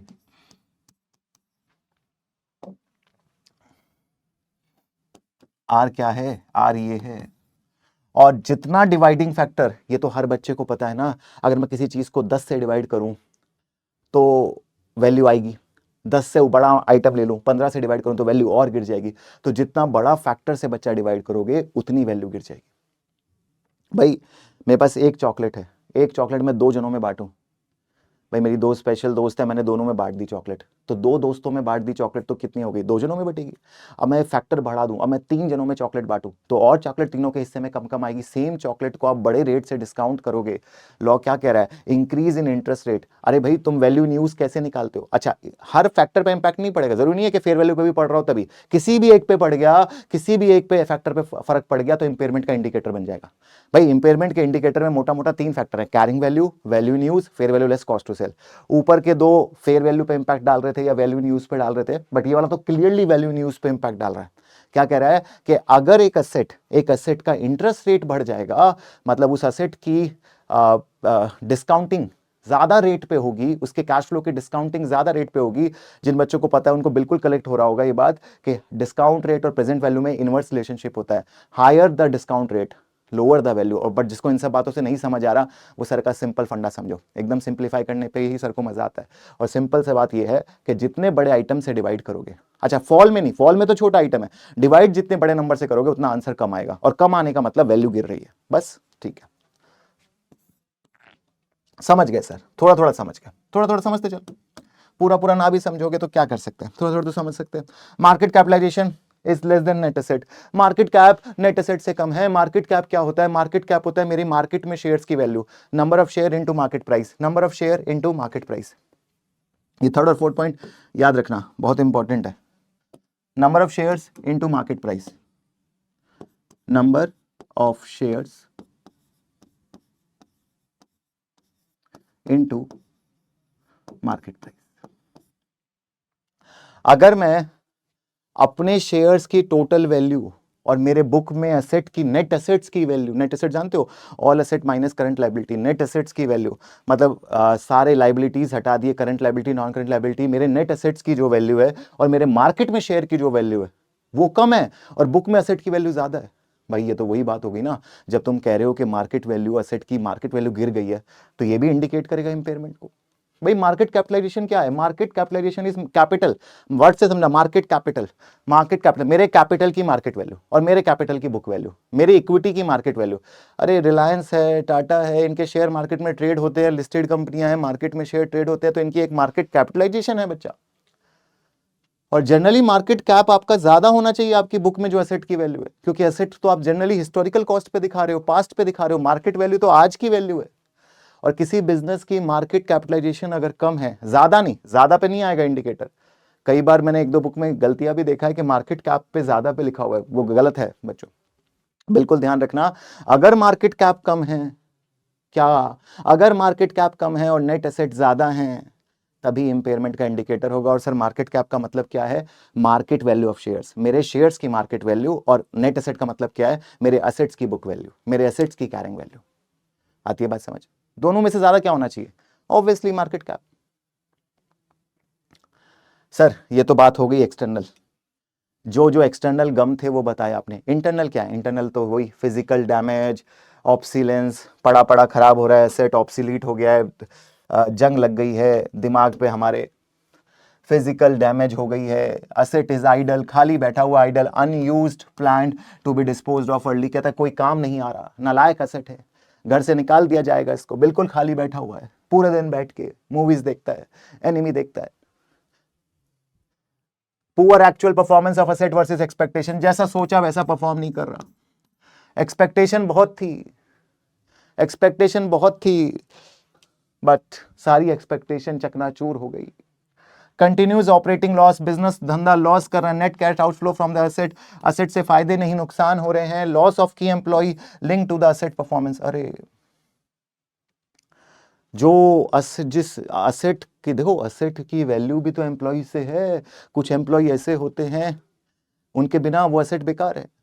भाई ये कैमरा सर के बिना बेकार है, ये लाइटिंग, ये जमाना, ये उनके बिना बेकार है। वो नहीं तो इस महफिल में क्या फायदा, कार हमारी कितनी ही बड़ी हो, अगर वो सीट पे नहीं बैठी हैं तो बेकार है। तो कहता है कि एम्प्लॉय चला जाएगा तो वो एसेट से वो बेनिफिट नहीं आ पाएंगे जो आने चाहिए। आती है बात समझ? तो इंटरनल फैक्टर, इंटरनल तो ठीक है, खुद का खुद से मामला है, बट ये थर्ड फोर्थ पॉइंट जो मैंने फोकस करे उन पॉइंट पे ज्यादा फोकस रखना। तो बच्चों अब सिस्टम क्या बन गया? सबसे पहले इंडिकेटर चेक करना। हालांकि मैंने पढ़ाया पहले आपको कैलकुलेशन फिर इंडिकेटर, बट लॉजिकली क्या है, पहले सिम्टम्स चेक करोगे हर एसेट के सिम्टम्स, फिर इसकी पिटाई, इस पे इंपेयरमेंट कैलकुलेट करोगे, फिर आता है तो इंपेयरमेंट रिकॉर्ड करोगे। तो 3 स्टेप ध्यान रखना। पहले चेक करना है कि भाई सिम्टम्स है कि नहीं, इज देयर एनी सिम्टम्स, क्या लग रहा है, क्या तबीयत खराब लग रही है, वो ऊपर चेक करना है, चाहे इंटरनल हो चाहे एक्सटर्नल हो। मार्केट कैप की वैल्यू कम आ रही हो, इंटरेस्ट रेट बढ़ रहे हो, कुछ भी इंडिकेटर लगे तो क्या कर देना, इंडिकेटर को टिक कर देना, रिपोर्टिंग डेट पे चेक करना कम से कम, और फिर इंपेयरमेंट रिव्यू। देखो impairment review is a costly process. This process need to be done only when there is an indicator. Don't execute impairment review. Impairment review here means calculation of impairment, means you will calculate carrying value, you will calculate value in use, you will calculate fair value less cost to sell. Do all these things only when you are sure there is some indicator, there are some symptoms. Once there are some symptoms, you will calculate, and still there is no guarantee that you will get certain level of impairment. There may be no impairment, even there is an indicator, but when you calculate it, you find no impairment. That is also possible. But if there is an impairment, you can record it, and how to record it? Impairment loss जाएगा P&L में, asset हो जाएगा credit. अच्छा देखो, जिंदगी में हर चीज का बच्चों एक्सेप्शन होता है। भाई अपवाद तो हर चीज का है जिंदगी में। तो यहां भी अकाउंटिंग स्टैंडर्ड IAS 36 कहता है कि जर्नल रूल ये है कि सारे एसेट के लिए पहले इंडिकेटर चेक करना है, फिर पिटाई करनी है। पहले इंडिकेटर चेक करना है, फिर पिटाई करनी है। एग्री करते हो? भाई घर वाले तुम्हारे को, घर में 2-3 बच्चे हैं, कोई बच्चा गलती करता है तब घर वाले, आजकल तो घर वाले पिटाई नहीं करते, उल्टा हो रहा है। हमारे टाइम पे होती थी कुटाई, पिटाई भी नहीं, क्या होती थी बच्चों, कुटाई ढंग से। तो आजकल तो पेरेंट्स को बच्चे ही समझाते, तो पैम्परिंग अलग लेवल पे चली गई है। अब सुनो बात यह है कि गलती पे पिटाई होनी चाहिए, गलती पे कुटाई होनी चाहिए। अगर कोई गलती है, जनरली सारे एसेट पे वो एप्लीकेबल होता है, बट कुछ एसेट के लिए अकाउंटिंग स्टैंडर्ड कहता है कि इनके लिए इंडिकेटर ही नहीं चेक करने। क्या चेक ही नहीं करना, सीधा क्या करना है, पिटाई कर देनी है। जैसे पहले के बच्चे पिटते थे ना, मान लो पेरेंट्स बहुत ज़्यादा दुखी हैं, अभी बहुत कोई परेशानी है, या टीचर बहुत परेशान है, तो बच्चों पे निकाल दिया करते थे गुस्सा, कूट दिया करते थे बच्चों को। भाई आसान है, इजी टारगेट है, पीट दिया। तो वही बात है, कहता है कि कुछ असेट पे इंडिकेटर ही नहीं चेक करना। सर क्या बात कर रहे हो? हाँ, कुछ ऐसे नालायक असेट हैं जहां दिखे वहां मारो। जैसे एक मूवीज में होता है ना, एक करेक्टर होता है जिसको जब देखो वो पिट ही रहा होता है, जब कैमरा आ रहा होता है उसको कोई ना कोई पीट रहा होता है। तो ये वो 3 हमारे एसेट हैं इस अकाउंटिंग स्टैंडर्ड में, जिनको लिए इंडिकेटर चेक ही नहीं करना। हर साल क्या करना है, इंपेयरमेंट कैलकुलेट करना है। इनसे डर बहुत लगता है एसेट को, कहता है इनको सीधा मारो, इन पे इंपेयरमेंट कैलकुलेट करके देखो, even there is no symptom. जैसे ना भाई एक एज के बाद डॉक्टर क्या कहता है, चेकअप कराओ ही कराओ, सिम्टम हो ना हो, आप yearly, annually, monthly, quarterly checkup कराओ बॉडी का। वैसे ही इन एसेट के लिए भी कहता है, इन एसेट में भी कुछ खास बातें हैं जिस वजह से ऐसा कहा जा रहा है। पहला कहता है goodwill acquired in a business combination, तो बच्चा इस पे लगता है IFRS 3 बिजनेस कॉम्बिनेशन। इस गुडविल को मैं कंसोलिडेशन में पढ़ाऊंगा आपको। अभी के लिए बस इतना समझो कि ये वाली जो गुडविल है, ये गुडविल बिजनेस कॉम्बिनेशन पे आती है, और ये गुडविल की कोई लाइफ नहीं होती, ये गुडविल पे कभी अमोर्टाइजेशन नहीं लगता। It is not, this goodwill is not amortised. This goodwill comes into picture only when you acquire a certain company, when you pay more than the net asset of that company. मान लो consideration paid है 50,000, net asset acquired है 40,000, the extra you paid for the acquisition is the goodwill, for the goodwill, and this goodwill need to be tested for impairment annually even if there is no indicator. Indicator है तो बात अलग है, नहीं भी है तो भी हर साल इस गुडविल की पिटाई करनी है। इंटैंजेबल एसेट विद इंडेफिनिट लाइफ, कहता है गुडविल को तो हमने स्पेशल जगह दी है, बट और भी कोई इंटैंजेबल एसेट है जिसकी लाइफ इनडेफिनिट है, मतलब जिसकी लाइफ कैलकुलेबल नहीं, इमॉर्टल। सर कोई इमॉर्टल हो सकता है? हो सकता है, जैसे महाभारत में था ना अश्वत्थामा जी, लोग कहते हैं आज भी जिंदा है, चिरंजीवी, 7 चिरंजीवियों में उनका नाम आता है जो कभी नहीं मरते। वैसे ही कहता है कि इंटैंजेबल एसेट भी हो सकते हैं विद डेफिनेट लाइफ। IS 38 में पढ़ते हैं हम, with definite life, with indefinite life. Indefinite life जिनकी लाइफ ही नहीं है, जैसे अभी मैं आपसे बोलूं कि यार गूगल की क्या लाइफ है, गूगल का ब्रांड है, इंटैंजेबल है, मैगी की, फेविकॉल की, इनकी लाइफ बताना बहुत मुश्किल है बच्चा। क्या कहोगे, 5 साल चलेगा, 10 साल चलेगा? नहीं, आप कोई फिक्स लाइफ ही नहीं पता कर सकते। बट जिसकी लाइफ फिक्स नहीं है उस पर अमोर्टाइजेशन नहीं लगेगा बट इंपेयरमेंट तो लगेगा, उस पर डेप्रिसिएशन नहीं लगेगा बट इंपेयरमेंट तो लग सकता है। एटलीस्ट उससे जो बेनिफिट आ रहे हैं उसमें तो फॉल हो सकता है। जैसे मैगी में बीच में फॉल आ गया था, हालांकि मैगी की लाइफ को हम नहीं प्रेडिक्ट कर सकते बट ब्रांड वैल्यू तो गिर सकती है। गूगल का, जैसे गूगल का सर्च इंजन बीच में AI लाइक ChatGPT इन सब के आने से फर्क पड़ा था, हालांकि गूगल वापस रिकवर कर गया, खुद का AI लेके आ गया, जेमिनाई और बहुत सारी चीजें। तो वो आसान नहीं है प्रेडिक्ट करना कि क्या लाइफ है इंटेंजिबल एसेट की बच्चों।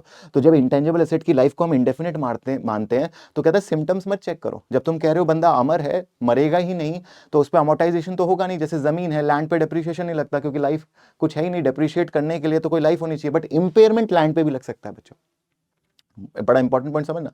अरे वैल्यू में तो कम ज्यादा फॉल हो सकती है ना। आपकी एक जमीन है, आज 10 करोड़ की वैल्यू है, कल 8 करोड़ की वैल्यू है, कभी 15 करोड़ की हो जाएगी, तो वैल्यू तो फॉल हो सकती है किसी भी चीज की कुछ टाइम के लिए। हैवी फॉल आ सकता है, मान लो सडनली आपकी एक जमीन है, वहां पे लॉ आ गया, रिस्ट्रिक्शंस आ गए कि यहाँ पे अब एग्रीकल्चर एक्टिविटी नहीं हो सकती या यहाँ पे अब रेजिडेंशियल यूज नहीं हो सकता, 5 साल के लिए गवर्नमेंट ने बैन लगा दिया, तो 5 साल के लिए आपके एसेट की वैल्यू गिर गई। भाई जो 100 करोड़ का जमीन था वो अचानक से गिर के 20 करोड़ का रह जाएगा। तो वही बात है कि intangible asset with indefinite life can also be impaired, so therefore you need to calculate. IS 38 इन दोनों की बात करता है। IS 38 इंटैंजिबल एसेट कहता है कि यार इनडेफिनेट लाइफ है तो भी इंपेयरमेंट चेक करना, और intangible asset not yet available for use. तो जनरली ये वो इंटेंजिबल एसेट होते हैं जो अभी कमर्शियल प्रोडक्शन में नहीं आए हैं, मतलब डेवलप हो गए हैं, उनका कभी कमर्शियल प्रोडक्शन नहीं स्टार्ट हुआ है, रेडी टू यूज नहीं है, अवेलेबल फॉर यूज नहीं है, तो इन पे अमोर्टाइजेशन लगेगा अवेलेबल फॉर यूज होने के बाद से। और अभी ये डेवलप हो गया तो इस पीरियड में इन पे कुछ नहीं होगा। मान लो एक एसेट, एक इंटेंजिबल एसेट जैसे R&D होता है, रिसर्च एंड डेवलपमेंट करते हैं IS 38 में, वो डेवलप हो गया एसेट 2015 में, कमर्शियल प्रोडक्शन स्टार्ट हुई 2018 में, तो ये जो बीच के साल है ना, इसमें डेप्रिसिएशन तो आप लगाओगे नहीं, अमोर्टाइजेशन तो आप लगाओगे नहीं, बट क्या लगाओगे? इंपेयरमेंट।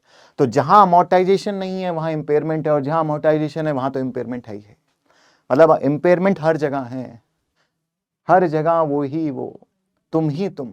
तो इंपेयरमेंट कहता है इन 3 एसेट पे याद कर लेना बच्चा, even if there is no sign of loss in value the above asset, कहता है कोई भी साइन नहीं है, कोई गलती नहीं करी, बिल्कुल चुपचाप बैठे हुए हैं, तब भी जब दिख जाए, the above asset must be tested for value every year to ensure they are not overstated. कहता है इनकी, ये इतने नालायक हैं, चुप चुप भी बैठे रहेंगे ना तो भी इनसे डर, इनका ये कुछ गड़बड़ करके बैठे होंगे, इन पे ध्यान रखो, इन पे नजर रखो, इन पे इंपेयरमेंट चेक करते रहो हर साल। और क्या नाम है? Goodwill acquired under business combination, goodwill acquired under business combination IFRS 3, intangible asset with indefinite. और ऑब्वियस आप देखो गुडविल, ये गुडविल कैसी है? एक ऐसी गुडविल जो आई कहां से है? बिजनेस कॉम्बिनेशन से आई है, जिसका कुछ अता पता नहीं है। एक गुडविल जो आपने मर्जर एक्विजिशन से हायर करी है, तो उसकी वैल्यू तो हमेशा फ्लक्चुएट करेगी। दूसरा लाइफ, एक कह रहे हो आप लाइफ ही इंडेफिनिट है, तो जब तुम लाइफ ही इंडेफिनिट मान रहे हो तो इसकी वैल्यू कभी फॉल ही नहीं होगी। अगर आप इंपेयरमेंट नहीं लगाओगे तो वैल्यू तो कभी भी किसी चीज की ऊपर नीचे हो सकती है। और intangible asset not yet available for use, use के लिए नहीं रखा हुआ, खाली आइडल पड़ा हुआ है इंटेंजिबल एसेट, उस एसेट पे भी इंपेयरमेंट चेक करते रहना है। क्वेश्चन भी लेके आ गए आपके लिए, जल्द से देखो इस क्वेश्चन को, आंसर बताओ, रीड करो 2 मिनट इसको जल्दी से सारे बच्चे। करेंट डिस्कस दोस्तों। जी सर, क्या कहता है? Which two of the following could be an indication that an asset may be impaired according to, अच्छा कहता है क्या क्या चीजें इंडिकेट करती हैं कि एसेट इंपेयर हो चुका होगा। देखते हैं, बात करते हैं। डिक्रीज इन मार्केट रेट, जल्दी से बताओ, बड़ा बड़ा कट्टा। अरे डिक्रीज नहीं, increase, increase in the market value, increase नहीं डिक्रीज। डैमेज, हाँ बिल्कुल। Management intention to reorganise, reorganisation का मतलब क्या होता है? रीस्ट्रक्चरिंग। मैनेजमेंट कब रीस्ट्रक्चर करती है अपने धंधे को? मैनेजमेंट कब रीस्ट्रक्चर करती है? भाई आप दवाइयाँ कब खाते हो? जब बीमार पड़ जाते हो। एक सिक बिजनेस की रिवाइवल, एक सिक बिजनेस को मैनेजमेंट जब बचाने के लिए कोशिश करती है तो अपने लॉस मेकिंग धंधों को बंद करती है, उसे रीऑर्गेनाइज करती है। तो reorganisation is also an indicator के कंपनी के साथ हो सकता है कुछ गड़बड़ हो रहा है, उसके एसेट का वैल्यू गिर गया है, जितना वो बुक में दिखा रही है शायद वो वैल्यू एसेट अब होल्ड नहीं करते। देख लो जल्दी से। क्लियर है यहां तक सबको सर की बात? जी बच्चों जल्दी से बता दो, गई दिलो दिमाग तक बात और नहीं गई? यहां तक क्या क्या पढ़ लिया? दो बातें पढ़ ली, कैलकुलेशन ऑफ इंपेयरमेंट पढ़ लिया, अकाउंटिंग ऑफ इंपेयरमेंट पढ़ लिया, और तीसरा पढ़ लिया इंडिकेटर। इससे ज्यादा चैप्टर में कुछ नहीं है बच्चों, बिल्कुल डिटेल में करा रहा हूं आपको, कुछ भी नहीं छोड़ रहा हूं।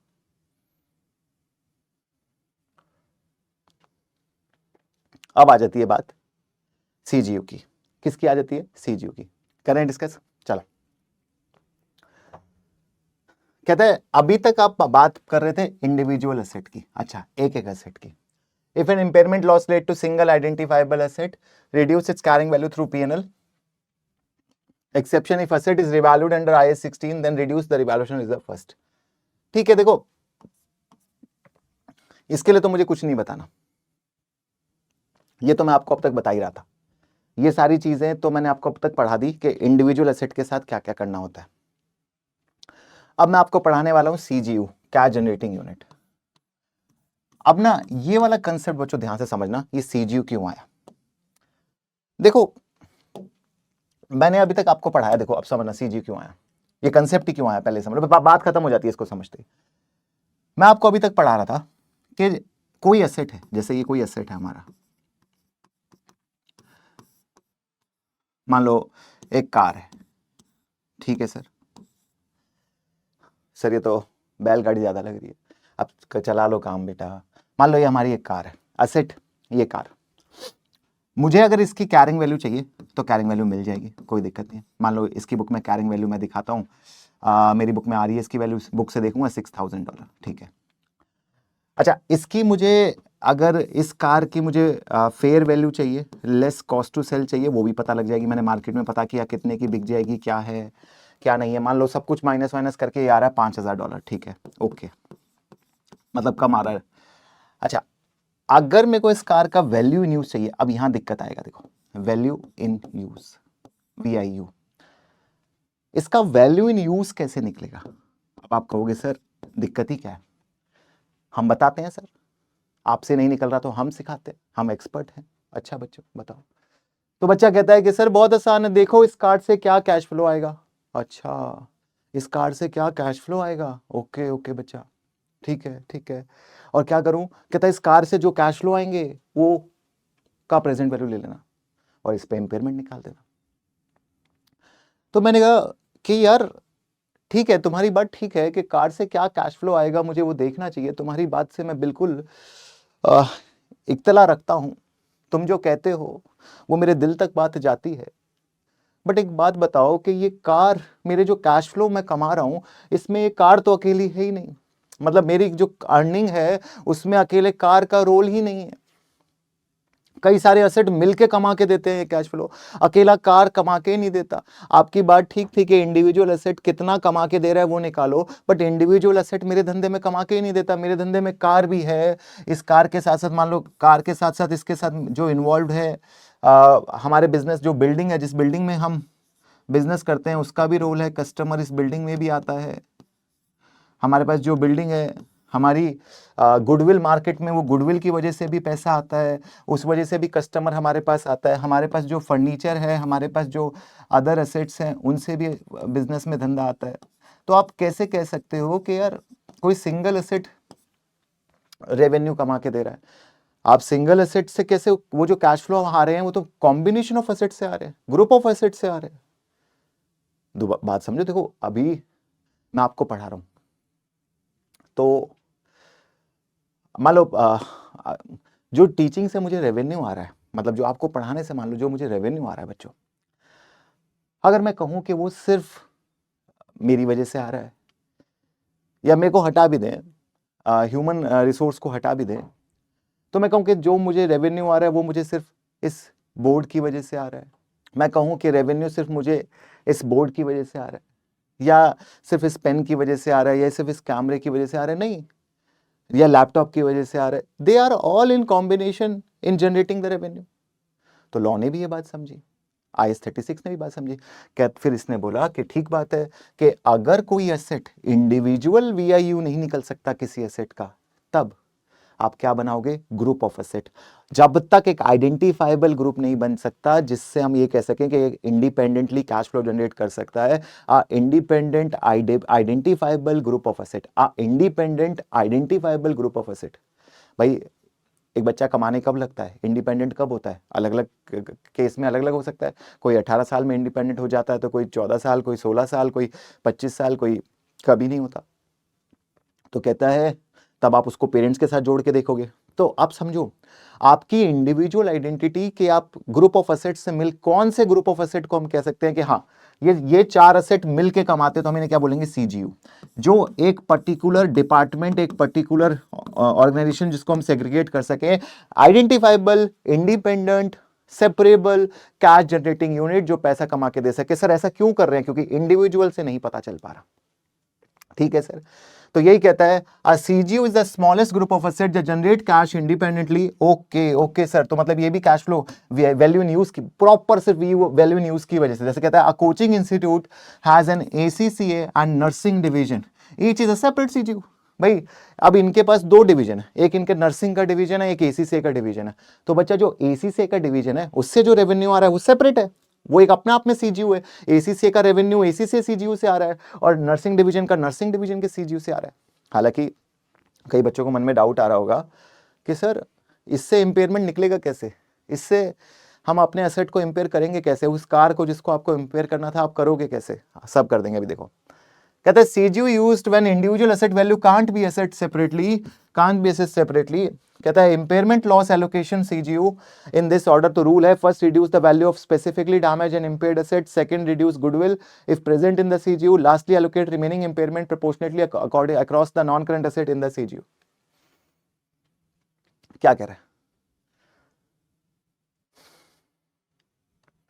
कहता है अगर अगर अगर अगर आपको CGU की जरूरत पड़ती है, ठीक है, पड़ गई, तो पहले तो CGU को निकालो, CGU का इंपेयरमेंट लॉस निकालो। सर कैसे निकलेगा, CGU कुछ नहीं, अभी आपके लिए क्या है, ग्रुप ऑफ एसेट। कहता है इसका रिकवरेबल अमाउंट लोगे, पूरे CGU की कैरिंग वैल्यू लोगे, इंपेयरमेंट आ जाएगी, आ जाएगी, आ जाएगी। अरे भाई तुम्हें रिकवरेबल अमाउंट इंडिविजुअल का नहीं मिल रहा था, बट ग्रुप का तो मिल गया, ग्रुप की तो तुम्हें फेयर वैल्यू मिल गई, ग्रुप का तो तुम्हें वैल्यू इन यूज मिल गया। बिल्कुल सर, रिकवरेबल अमाउंट मुझे इंडिविजुअल का नहीं मिल पा रहा था, ग्रुप का तो मिल गया, और पूरे ग्रुप का रिकवरेबल अमाउंट को पूरे ग्रुप की कैरिंग वैल्यू से कंपेयर करेंगे तो इंपेयरमेंट आ जाएगा। और कहता है इस इंपेयरमेंट को एलोकेट भी कैसे करना, पहले स्पेसिफाइड एसेट पे, कोई एसेट स्पेसिफिकली अगर क्वेश्चन में गिवन है तो पहले उसकी पिटाई करना, अभी क्वेश्चन में दिखाऊंगा। दूसरा कहता है, दूसरा किसकी पिटाई करोगे, दूसरा पिटाई करोगे गुडविल। गुडविल हमें अच्छी नहीं लगती। कहता है एक CGU जो लॉस मेकिंग CGU है, जो हार रहा है, जिसकी वैल्यू गिर रही है, उसकी क्या गुडविल, गुडविल तो उसकी होती है जिसका मार्केट हो, जिसकी वैल्यू हो, इसकी तो कोई वैल्यू नहीं है। और फिर कहता है बैलेंस एसेट, रिमेनिंग एसेट, फिर आपको बैलेंस एसेट पे डालना है, बचे हुए एसेट पे।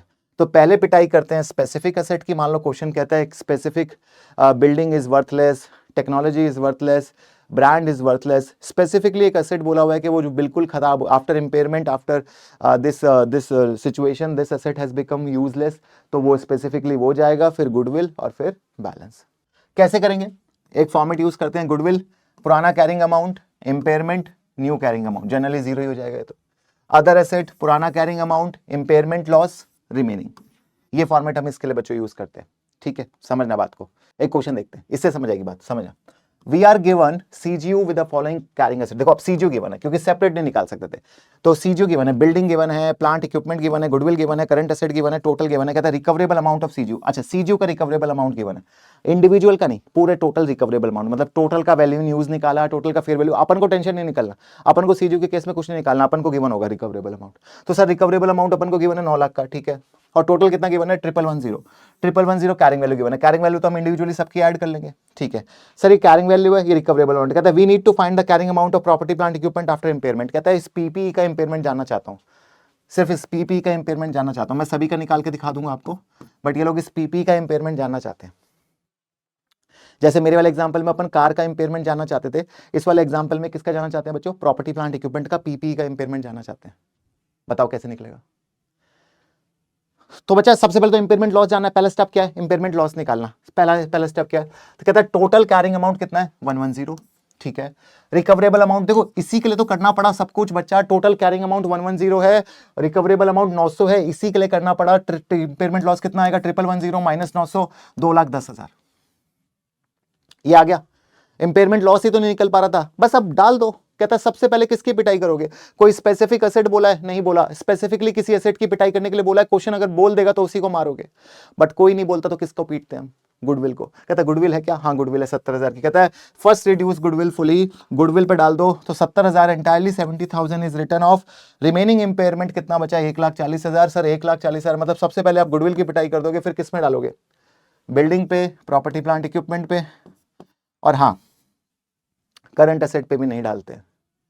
अच्छा इसके लिए भी बता दूं, एक नोट याद रखना, do not empire current asset until and unless specifically mentioned in the question। अगर क्वेश्चन कहे कि करना है तभी अच्छा, ऐसा नहीं इंपेयरमेंट नहीं लग सकता है, बट जनरली करंट एसेट को हम इंपेयर नहीं करते हैं, क्योंकि करंट एसेट जनरली खुद ऑलरेडी इंपेयर्ड होते हैं। करंट एसेट में क्या होता है? कैश होता है, कैश इंपेयर्ड होता है, रिसीवेबल होता है, इन्वेंट्री होता है। तो रिसीवेबल अपना IFRS 9 लगता है, वो कहता है कि ऑलरेडी उस पर 12 month expected loss, credit loss, impairment, provision, bed date बना के रखो। इन्वेंट्री पे IS2 लगता है, IS2 कहता है इसको दिखाओ cost and NRV which ever is lower. तो इन्वेंट्री रिसीवेबल अपने खुद के अकाउंटिंग स्टैंडर्ड से पिटे हुए हैं, इनके खुद के अकाउंटिंग स्टैंडर्ड इनकी लगातार कुटाई करते रहते हैं। तो क्या इनको और इंपेयर करने की जरूरत है? मरे हुए को और क्या मारोगे? Do not impair the impaired. जो ऑलरेडी टूटा हुआ है उसको और क्या तोड़ोगे? हम तो ऑलरेडी सब खो चुके हैं, तो और खोने को क्या है? इससे ज्यादा क्या खो देंगे? तो कहता है करंट एसेट तो हमेशा ही अपनी ट्रू वैल्यू पे रहते हैं, क्योंकि इनके खुद के अकाउंटिंग स्टैंडर्ड इनको पिटाई करते हैं, इनको इंपेयर करते हैं, आप नहीं करोगे। तो जनरली क्वेश्चन में जब तक ना बुलाओ हम करंट एसेट को इंपेयर नहीं करते हैं। तो do not impair current asset, बात याद रखना। गुडविल की पिटाई कर दी, करंट एसेट को करेंगे नहीं, तो अपन बचा हुआ किस में बांट देंगे? इन दोनों में। और किस रेशो में बांट देंगे? 700 और 300, 700 और 300 की रेशो। सर बांट के दिखा दो। Now divide 140,000 between building and plant. We ignore current asset, logic बता दिया आपको। तो 1000 की रेशो है, तो कैसे बांटोगे? 700 बाय 1000, 140 का 98। इसकी वैल्यू ज्यादा है तो हिस्सा ज्यादा। 1000 में इसका हिस्सा 300, तो 140 में 42। 1000 में 300 का हिस्सा किसका है? प्लांट का। तो 140 के लॉस में हिस्सा कितना है? 42। उसी रेशो में रखना है और फिर बांट देना है। भाई 70 से 70 खत्म। गुडविल में, गुडविल तुम गई। गुडविल एक बार इंपेयर हो गई तो खत्म हो जाती है। कोई भी सीजीयू के अंदर गुडविल छुपी हुई है और उस गुडविल को आपको ढूंढ के पीटना है। बिल्डिंग तुम खत्म होगी, करंट एसेट 40 के 40 रहेंगे बैलेंस शीट के अंदर। बिल्डिंग आएगी 6,02,000 की और प्रॉपर्टी प्लांट इक्विपमेंट आएगी 2,58,000। और यही हमें आंसर लिखना था, ये हमारा आंसर हो जाएगा बच्चों। ये देखो ऐसे निकलता है इंपेयरमेंट इंडिविजुअली सीजीयू में भी। देखो निकालना तो मुझे हर एसेट पे इंडिविजुअली है, बट रास्ता लंबा हो गया। अभी तक मैं पढ़ा रहा था कि डायरेक्ट निकाल सकते हैं, बिल्डिंग पे डायरेक्ट निकाल सकते हैं, क्योंकि अपन ये मान रहे थे कि बिल्डिंग का कैश फ्लो निकल सकता है, बिल्डिंग का वैल्यू इन यूज निकल सकता है। देखो फेयर वैल्यू निकालने में कोई दिक्कत नहीं है, इसमें कोई खास परेशानी नहीं आनी किसी भी एसेट पे। भाई मुझे अगर इस कैमरे का मार्केट वैल्यू जानना है, मुझे क्या दिक्कत है? पता चल जाएगा कितने का बिकेगा, मार्केट है ही। इसका कैरिंग वैल्यू जानना है, वो भी पता लग जाएगा। बट वैल्यू इन यूज कैसे निकाले? क्योंकि ये अकेला तो कमा ही नहीं रहा, अकेला थोड़ी कमा रहा है। भाई घर में आप कमाई कर रहे हो तो आप अकेले थोड़ी कर रहे हो। आप ये थोड़ी कह सकते हो कि मैं अकेला कमा रहा हूं। भाई कोई आपके काम सारे कर रहा है, कोई आपको खाना खिला रहा है, कोई चाय पिला रहा है, कोई घर क्लीन रख रहा है, कोई हेल्थ का ध्यान रख रहा है, 10 चीजें और भी हो रही हैं। सबका मिलके रोल है, कंबाइंड रोल है। एक जना कमाने में, एक जना कैश फ्लो को जनरेट करके नहीं दे रहा, इसलिए कह रहा है ग्रुप के लेवल पे ही सीजीयू निकालेंगे। नुकसान भी सब सहेंगे, प्यार सबका तो फायदा भी सबका, नुकसान भी सबका। एक और क्वेश्चन सर, क्वेश्चन पे क्वेश्चन ले आए हो सर आज तो आप। हाँ बच्चा क्या करें, वादा जो किया है कि दिल लगाएंगे तो पूरा लगाएंगे। Nexel company runs a unit suffer a massive drop in income due to failure of its software। कहता पूरी की पूरी यूनिट तबाह हो गई। द फॉलोइंग कैरिंग अमाउंट आपको गिवन है। यूनिट के अंदर क्या कहता? गुडविल। अरे गुडविल तुम क्यों दिख जाती हो? तुम्हारे दिखते ही दिल धड़कने लगता है, तुम्हारी तो पिटाई होने वाली है। Software, trademark, land, office building, other net assets. The recoverable value of unit is estimated as 85. अच्छा, recoverable amount कितना दिया है? 85 million. ओहो, 85 million का recoverable amount दिया है. अच्छा, इन सब की कैरिंग वैल्यू निकाल लो. टोटल इम्पेयरमेंट कितना हो जाएगा? 20, 5, 10. कैरिंग वैल्यू कितनी है? 155. टोटल कर लेना 155. तो दोनों को माइनस किया तो इम्पेयरमेंट आ गया 70. चलो, किस किस को पीटेंगे इससे देखते हैं. द सॉफ्टवेयर, अरे सॉफ्टवेयर इज वर्थलेस. भाई कहता है सॉफ्टवेयर इज वर्थलेस. मैंने क्या बोला था? गुडविल से भी पहले कुटाई किसकी हो जाती है? गुडविल से भी पहले कुटाई हो जाती है. कुछ स्पेसिफिकली मेंशन किया हुआ है. भाई जब क्वेश्चन स्पेसिफिकली कह दे कि भाई इसको मारो, भाई क्वेश्चन भगवान है और भगवान की बात हम भक्त कैसे मना कर दें? मारेंगे.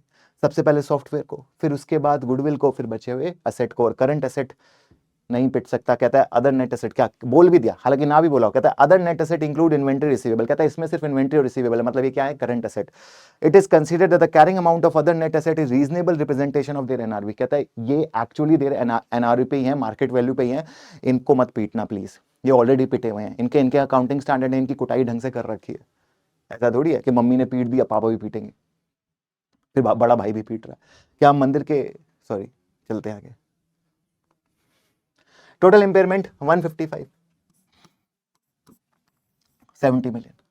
अरे पहले स्पेसिफिक असेट सॉफ्टवेयर तुम्हारी कुटाई करेंगे, राइट ऑफ 5 मिलियन, 65 बचा. फिर गुडविल तुम्हें ठोकेंगे, फिर एलोकेट करेंगे 45 मिलियन प्रोराटा रिमेनिंग असेट पे, फिर एलोकेट करेंगे रिमेनिंग प्रोराटा रिमेनिंग असेट पे. थोड़ा लंबा है लेक्चर बट फायदेमंद है बच्चों. इस बार छोटी बातें करने नहीं आया हूं, लंबी लंबी बातें करने आया हूं डिटेल में. और ज्यादा मैं बातें इधर उधर की कर भी नहीं रहा हूं आप लोगों से. इस बार टू द पॉइंट रह रहा हूं तो मेरी ऑडियंस थोड़ी सी सीरियस बनी रहे. वरना बच्चे सर को जानते ही हैं, सर भटक जाते हैं. भटकने नहीं है सर, अभी चंचल नहीं होना है. तो सॉफ्टवेयर, भाई सॉफ्टवेयर तुम्हें खत्म किया गया. 5 तुम्हारे अंदर, 20 की गोली मारी गई तुम्हें, तुम्हारा 0 हो गया. जीना. बचे कौन? Other net asset. तुम्हें तो पिटेंगे ही नहीं, तुम तो हमारे प्यारे हो. घर से भी ऐसे ही जाओगे, जाओ जाओ जाओ, चले गए तुम तो घर में. बचे कौन? ये 3. इनको इसी रेशो में पीटा गया होगा, तो इसी रेशो में इनका इंपेयरमेंट एलोकेट कर दिया और ये बचा हुआ बैलेंस आ गया. आपके सामने कहानी है, देख लो. देख रहे हो क्या बढ़िया कहानी है. अब ये मत समझ ना सर रेशो वेशो नहीं आ रही समझ, ये सब कर लेना बच्चा कैलकुलेट. अब ये 5, 25, 15 मत नहीं कैलकुलेट करवाना सर से. इतनी तो मोहब्बत करो. तो ये बात थी सीजीयू की भी. बहुत मुश्किल तो नहीं, होपफुली मुश्किल लग नहीं रही होगी. क्वेश्चन की लैंग्वेज फंसाती है तो फंसना नहीं, बुलाती है मगर जाना नहीं है. कहीं भी फंसना नहीं है बच्चों, याद रखना. ध्यान रखो, कई बार आपको बोला होगा फेयर वैल्यू के लिए कई चीजें बोली जाती है. जैसे एक क्वेश्चन कई बार आता है एग्जाम में कि एक कॉम्पिटिटर आपको ये प्राइस ऑफर करने को तैयार है, तो बस ठीक है. अगर किसी के लिए कोई प्राइस कोई कॉम्पिटिटर ऑफर करने के तैयार है तो उसकी वैल्यू उससे नीचे तो आप गिराओगे नहीं. तो वैल्यू भी आपको डिफाइन कर लेनी है कि कितनी आपको गिरानी है. अच्छा, फाइनली रिवर्सल इस लेवल पे बच्चों बहुत रेयर कभी आता है या आएगा, इसलिए काफी कम इंपॉर्टेंट टॉपिक मैं इसको मानता हूँ रिवर्सल को. बट फिर भी एक बार पढ़ लेते हैं, सिलेबस में है तो बहुत ज्यादा इंपॉर्टेंट नहीं है रिवर्सल इस लेवल पे. इसको भी एक एग्जाम्पल से समझ लेंगे, खत्म हो जाएगा. बस जितना मैं पढ़ा उतना पढ़ना, उससे ज्यादा रिवर्सल पे ध्यान नहीं देना. इससे पहले के 3 टॉपिक ज्यादा इंपॉर्टेंट है. क्या है रिवर्सल? रिवर्सल ये है कि रिवर्स हो जाना. गिर तो गए थे बट अब वापस चीजें संभल गई, वापस वो इम्पेयरमेंट के इंडिकेटर उल्टे हो गए, खत्म हो गए, बल्कि मामला बढ़ गया. मान लो गवर्नमेंट ने बैन लगाया था, बैन गवर्नमेंट ने हटा दिया. अब जैसे हमें न्यूज़ आ रही है ना, जैसे बीच में लड़ाई के बाद पाकिस्तान के कई सारे सेलिब्रिटीज के चैनल इंडिया में बैन कर दिए थे. अब धीरे धीरे बैन लिफ्ट किए जा रहे हैं. तो जब बैन किया था तो इम्पेयर हो गया. भाई रेवेन्यू उनका कितना तगड़ा रेवेन्यू का नुकसान हुआ होगा. India is a huge audience और दीवानों की कमी नहीं है इंडिया में. दीवानों की कमी नहीं है. खूब है मस्ताने, दिन रात देखते थे चैनल्स. अब वापस आप रेवेन्यू दे सकते हैं, रेवेन्यू जनरेट करवा सकते हैं क्योंकि चैनल वापस से लिफ्ट हो गए हैं, अपलिफ्ट हो गई हैं चीज़ें. तो कोई दिक्कत नहीं है. मुझे ऐसा लगता है वैसे पर्सनली कि बॉर्डर ने जो दूरियां बनाई हैं लोगों में, जो दायरे बना रखे हैं अलग अलग देश में इंसानों के बीच, दायरे ही तो है ही, खून तो सब में सबका सेम है, सबकी अपनी अपनी फिलॉसफीज हैं, साइकोलॉजीज है, सबकी लड़ाई है, मान्यताएं हैं भाई। कुछ बुरे लोग और कुछ अच्छे लोग हर जगह है। ऐसा कोई कम्यून नहीं है जो बोले कि हम सारे ही अच्छे। बुराई तो हर जगह ही है, चाहे खुद में भी हो, एक घर में भी लड़ाई झगड़े होते हैं। बट हो सकता है कि ये जो सोशल मीडिया है, ये जो प्लेटफॉर्म्स हैं, ये शायद एक दूसरे को जोड़ने का काम करते हैं, क्योंकि यहाँ से ऑडियंस जब प्यार करती है वहाँ की जब यहाँ प्यार करती है तो समझ आने लगता है कि हाँ, चाहत सबकी एक ही है, सबको ही प्यार चाहिए, कंटेंट सब एक ही पसंद कर रहे हैं, सबको नॉलेज ही चाहिए। तो वो शायद इस दुनिया को जोड़ दे। दुनिया वर्ल्ड वॉर की बात कर रही है, शायद वर्ल्ड लव की बातें होने लगे। वर्ल्ड वॉर हो रहा है, world war 1, world war 2, world war 3, world war 4। तो वॉर तो क्या, वॉर क्या देके जाएगा? वॉर ही वॉर क्यों होता है? वर्ल्ड अफेयर क्यों नहीं होता? वर्ल्ड लव क्यों नहीं होता? तो वहां उसकी तरफ हमें जाना चाहिए।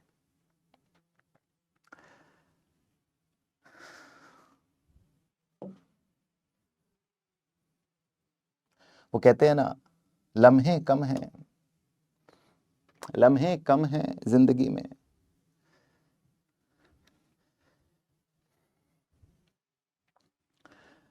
कुछ ही मुलाकातें हैं जिंदगी में, लम्हे कम हैं जिंदगी में,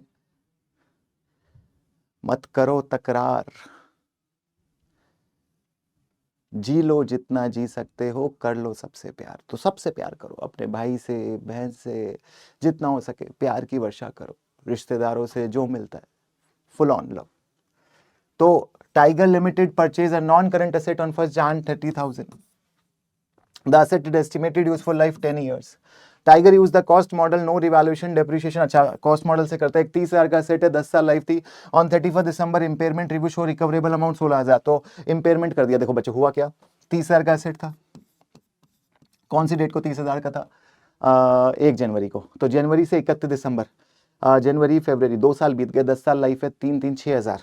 ठीक है सर, इतना फास्ट? हाँ यही तो है सर की कला। अरे भाई इतना डेप्रिसिएशन भी नहीं निकाल सकूंगा क्या मैं? हल्का में ले लिया तुमने तो बिल्कुल ही। अरे 30,000 को 10 से डिवाइड किया, 3,000 1 साल का, 2 साल बीते तो 6,000 का डेप्रिसिएशन, 24,000 की वैल्यू, और 31 दिसंबर को इम्पेयरमेंट होकर वैल्यू कितनी होगी? 16,000 की। रिकवरेबल अमाउंट, लॉस कितना चला गया भाई? लॉस कितना चला गया? 24 से 16, 24 से 16, नुकसान हुआ नहीं हुआ? 8,000 का नुकसान हो गया ना बच्चा। 24,000 से 6,000, 8,000 का इम्पेयरमेंट लॉस हो गया सर। बिल्कुल हो गया। अब क्या? तो 24,000 से 16,000, हमारा 8,000 का इंपेयरमेंट लॉस हो गया। फिर क्या हुआ? ऑन 31 दिसंबर, अच्छा कुछ सालों बाद, अब असेट कितने का है? 16,000 का। इसकी लाइफ कितनी बची है? इसकी लाइफ बची है 8 साल। कहते the issue caused impairment resolve and recoverable amount 40,000। अरे वाह यार। कहता है 2012 के बाद 13, 14, 15, 3 साल बाद असेट के साथ जो ओरिजिनल दुर्घटना हुई थी वो हट गई, बैन अपलिफ्ट हो गया, अब वापस इसकी वैल्यू बढ़ गई है, तो इंपेयरमेंट हट गया है, गेन आ गया है। बात करते हैं, देखो यहाँ कैलकुलेशन में दिखाता हूँ। कहता है ओरिजिनल कॉस्ट 30,000, 2 साल का डेप्रिसिएशन 6,000, 24,000 की वैल्यू बची। कहता है रिकवरेबल अमाउंट 16,000, इंपेयरमेंट लॉस 8,000। ठीक है। कहता है debit impairment loss credit asset, ठीक है। न्यू कैरिंग अमाउंट 16,000, 8 साल, हर साल का डेप्रिसिएशन कितना आ रहा है? 2,000। अच्छा 2,000, तो कितने साल बीत गए हैं? 3 साल बीत गए। 6,000 का डेप्रिसिएशन हो गया, हर साल का 2,000। सर कैसे निकाला 2,000? 16,000 डिवाइड बाय 8, तो बच्चा बच्चों 10,000। कहता है अब आपने बुक में एसेट 10 का नहीं, मार्केट में इसकी वैल्यू 40,000 हो गई है। तो बच्चों एक बात जरा सोचना, मैं एक सवाल आपसे पूछता हूं, मैंने 10 का दिखाया हुआ है, मार्केट में 40,000 की हो गई है, तो क्या मैं 30,000 का रिवर्सल कर दूं? क्या मैं 30,000 का रिवर्सल कर दूं? आपको ये बात लॉजिकल लगती है कि मैं इस एसेट को 30,000 से रिवर्स कर दूं? सही बताना। मेरे ख्याल से तो आप सब मना करोगे, आप सब कहोगे कि सर 30,000 से रिवर्सल तो बनता ही नहीं है।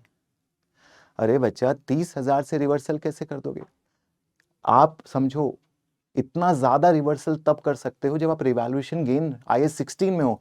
इंपेयरमेंट तो कहता है कि अगर मैं कभी इंपेयरमेंट नहीं भी करता तो भी कितनी वैल्यू होती, जरा समझना। अगर मैं कभी इस पे इंपेयरमेंट नहीं लगाया होता तो आज वैल्यू कितनी होती, कितने साल बीत गए, असेट कब लिया था, 30,000 का असेट है, साल का डेप्रिसिएशन कितना बता रहे हो आप? देखो कितने साल बीत गए, 15 तक, 1 2 3 4 5, 5 साल बीत गए, तो 15,000 डेप्रिसिएशन 15,000 का लग जाता। बाबू अगर मैं कभी डेप्रिशिएट नहीं भी करता तो भी एसेट कितने का होता, 15 का होता। कभी इंपेयरमेंट नहीं भी करता तो भी 15 का एसेट दिखता, कभी इस पे इंपेयरमेंट नहीं किया होता, इसकी कभी पिटाई नहीं की होती तो भी 15 का होता, और इंपेयरमेंट की वजह से 10 का है, तो मैक्सिमम रिवर्सल 5 का ही तो हो सकता है।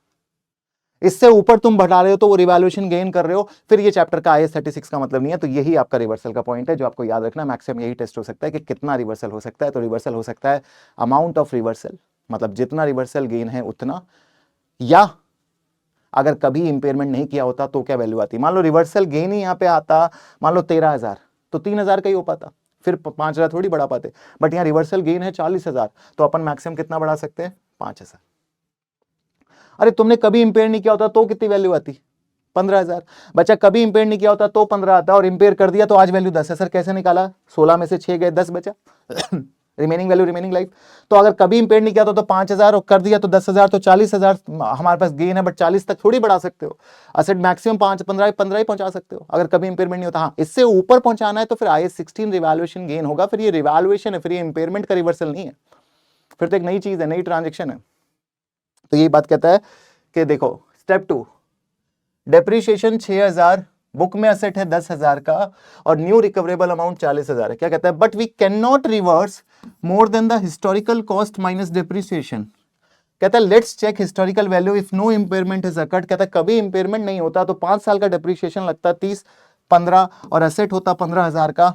तो आप रिवर्सल कितना कर सकते हो, 5,000 का। असेट कितने से बढ़ा सकते हो, गिरते हो तो असेट गिरता है तो क्या करते हो, क्रेडिट, तो बढ़ेगा तो क्या होगा, डेबिट, डेबिट असेट,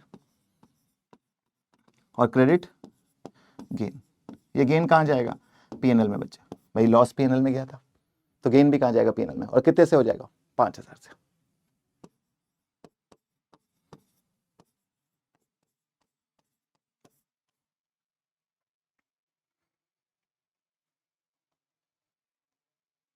समझे बात को, समझे क्या बच्चों? तो जल्दी से रिवाइज कर लेते हैं एक बार शॉर्ट में, सर रिवाइज करा देते हैं आपको। सर क्या, तो बहुत डिटेल में बच्चों कवर किया है, दोबारा देख लेना सेशन को, कोई भी चीज़ लगती है तो धीरे धीरे देखो। ये पूरा अकाउंटिंग स्टैंडर्ड करा चुका हूँ, अब क्वेश्चंस कर लो जहाँ से करने, स्टडी हब से, किट से, जहाँ से भी कर रहे हो आप ट्राई कर सकते हो। क्या है इंपेयरमेंट IAS 36? तो इंपेयरमेंट IAS 36 बच्चों बात करता है 4 चीज़ों पे, कौन कौन सी, calculation of impairment, indicator of impairment, reversal of impairment and CGU। कैलकुलेशन बहुत आसान है, 2 चीज़ों को कंपेयर करना पड़ता है, कैरिंग वैल्यू और रिकवरेबल अमाउंट। रिकवरेबल अमाउंट कैसे निकलता है, higher of value in use and fair value less cost to sell. भाई कैरिंग वैल्यू और रिकवरेबल अमाउंट में क्या ज्यादा होना चाहिए, रिकवरेबल अमाउंट। अगर रिकवरेबल अमाउंट ज्यादा है तो इंपेयरमेंट नहीं आएगा, बट अगर रिकवरेबल अमाउंट कम है तो क्या आ जाएगा, इंपेयरमेंट आ जाएगा। दूसरा क्या कहता है, इंडिकेटर। इंडिकेटर एक्सटर्नल है या इंडिकेटर है, इंटरनल है। एक्सटर्नल क्या क्या हो सकते हैं, जैसे चेंज इन पेस्टल में चेंज आ गया, मार्केट कैप गिर गया, इंटरेस्ट रेट बढ़ गए, सारे एक्सटर्नल। इंटरनल क्या हो सकते हैं, physical damage, obsolescence, all are the example of internal. तो बहुत छोटी सी बात है। फिर हमने बात करी CGU की, कैश जनरेटिंग यूनिट क्या है, when you can not calculate cash flow of individual asset you use group of asset. Independent identifiable separate cash generating unit is called CGU। CGU का इंपेयरमेंट निकालते हो, सबसे पहले पिटाई करते हो स्पेसिफिक एसेट की, स्पेसिफिक गिवन एसेट की, then you allocate loss to goodwill, goodwill को जहां देखो वहां मारना है, then pro rata to remaining asset except current asset, because current asset are already impaired, do not impair the things which are already impaired. तो उसको और नहीं मारना है जो ऑलरेडी बच्चों मरे हुए हैं, डू नॉट इंपेयर जिनको ऑलरेडी आप इंपेयर कर चुके हो according to their accounting standard. और फाइनली आता है रिवर्सल। भाई दुख कभी तो खत्म होगा, दुख की कभी तो इम्तिहान आएगी, एक दिन तो सक्सेस आएगी। तो रिवर्सल भी हो जाता है कई बार, और तब लॉस को रिवर्स कर देना है। कैसे करना है वो एग्जांपल मैंने दिखा दिया है, बहुत ध्यान नहीं देना है। बस एक पॉइंट और बता दूं इसमें थ्योरी के लिए, कि गुडविल का कभी रिवर्सल नहीं होता। अगर गुडविल कभी भी आपने खत्म कर दी है, गुडविल एक ऐसा एसेट है जिसको कभी आप रिवर्स नहीं कर सकते। थ्योरी के लिए याद रखना बस अभी के लिए, क्योंकि if you reverse the goodwill it is considered as internally generated goodwill and internally generated goodwill can not be recorded in the books as per IAS 38। तो गुडविल का रिवर्सल इज नॉट अलाउड। तो यहाँ पे हमारा IAS 36 खत्म होता है बच्चों। तो जरूर बताना कैसा लगा पहला सेशन विद मोहित सर। आज का lecture 1 IAS 36 impairment of asset. Do right in comments. तब तक के लिए मिलते हैं अगले सेशन में एक नई टॉपिक के साथ, कुछ नई बातों के साथ। तब तक के लिए tata all of you, take care everyone, bye bye.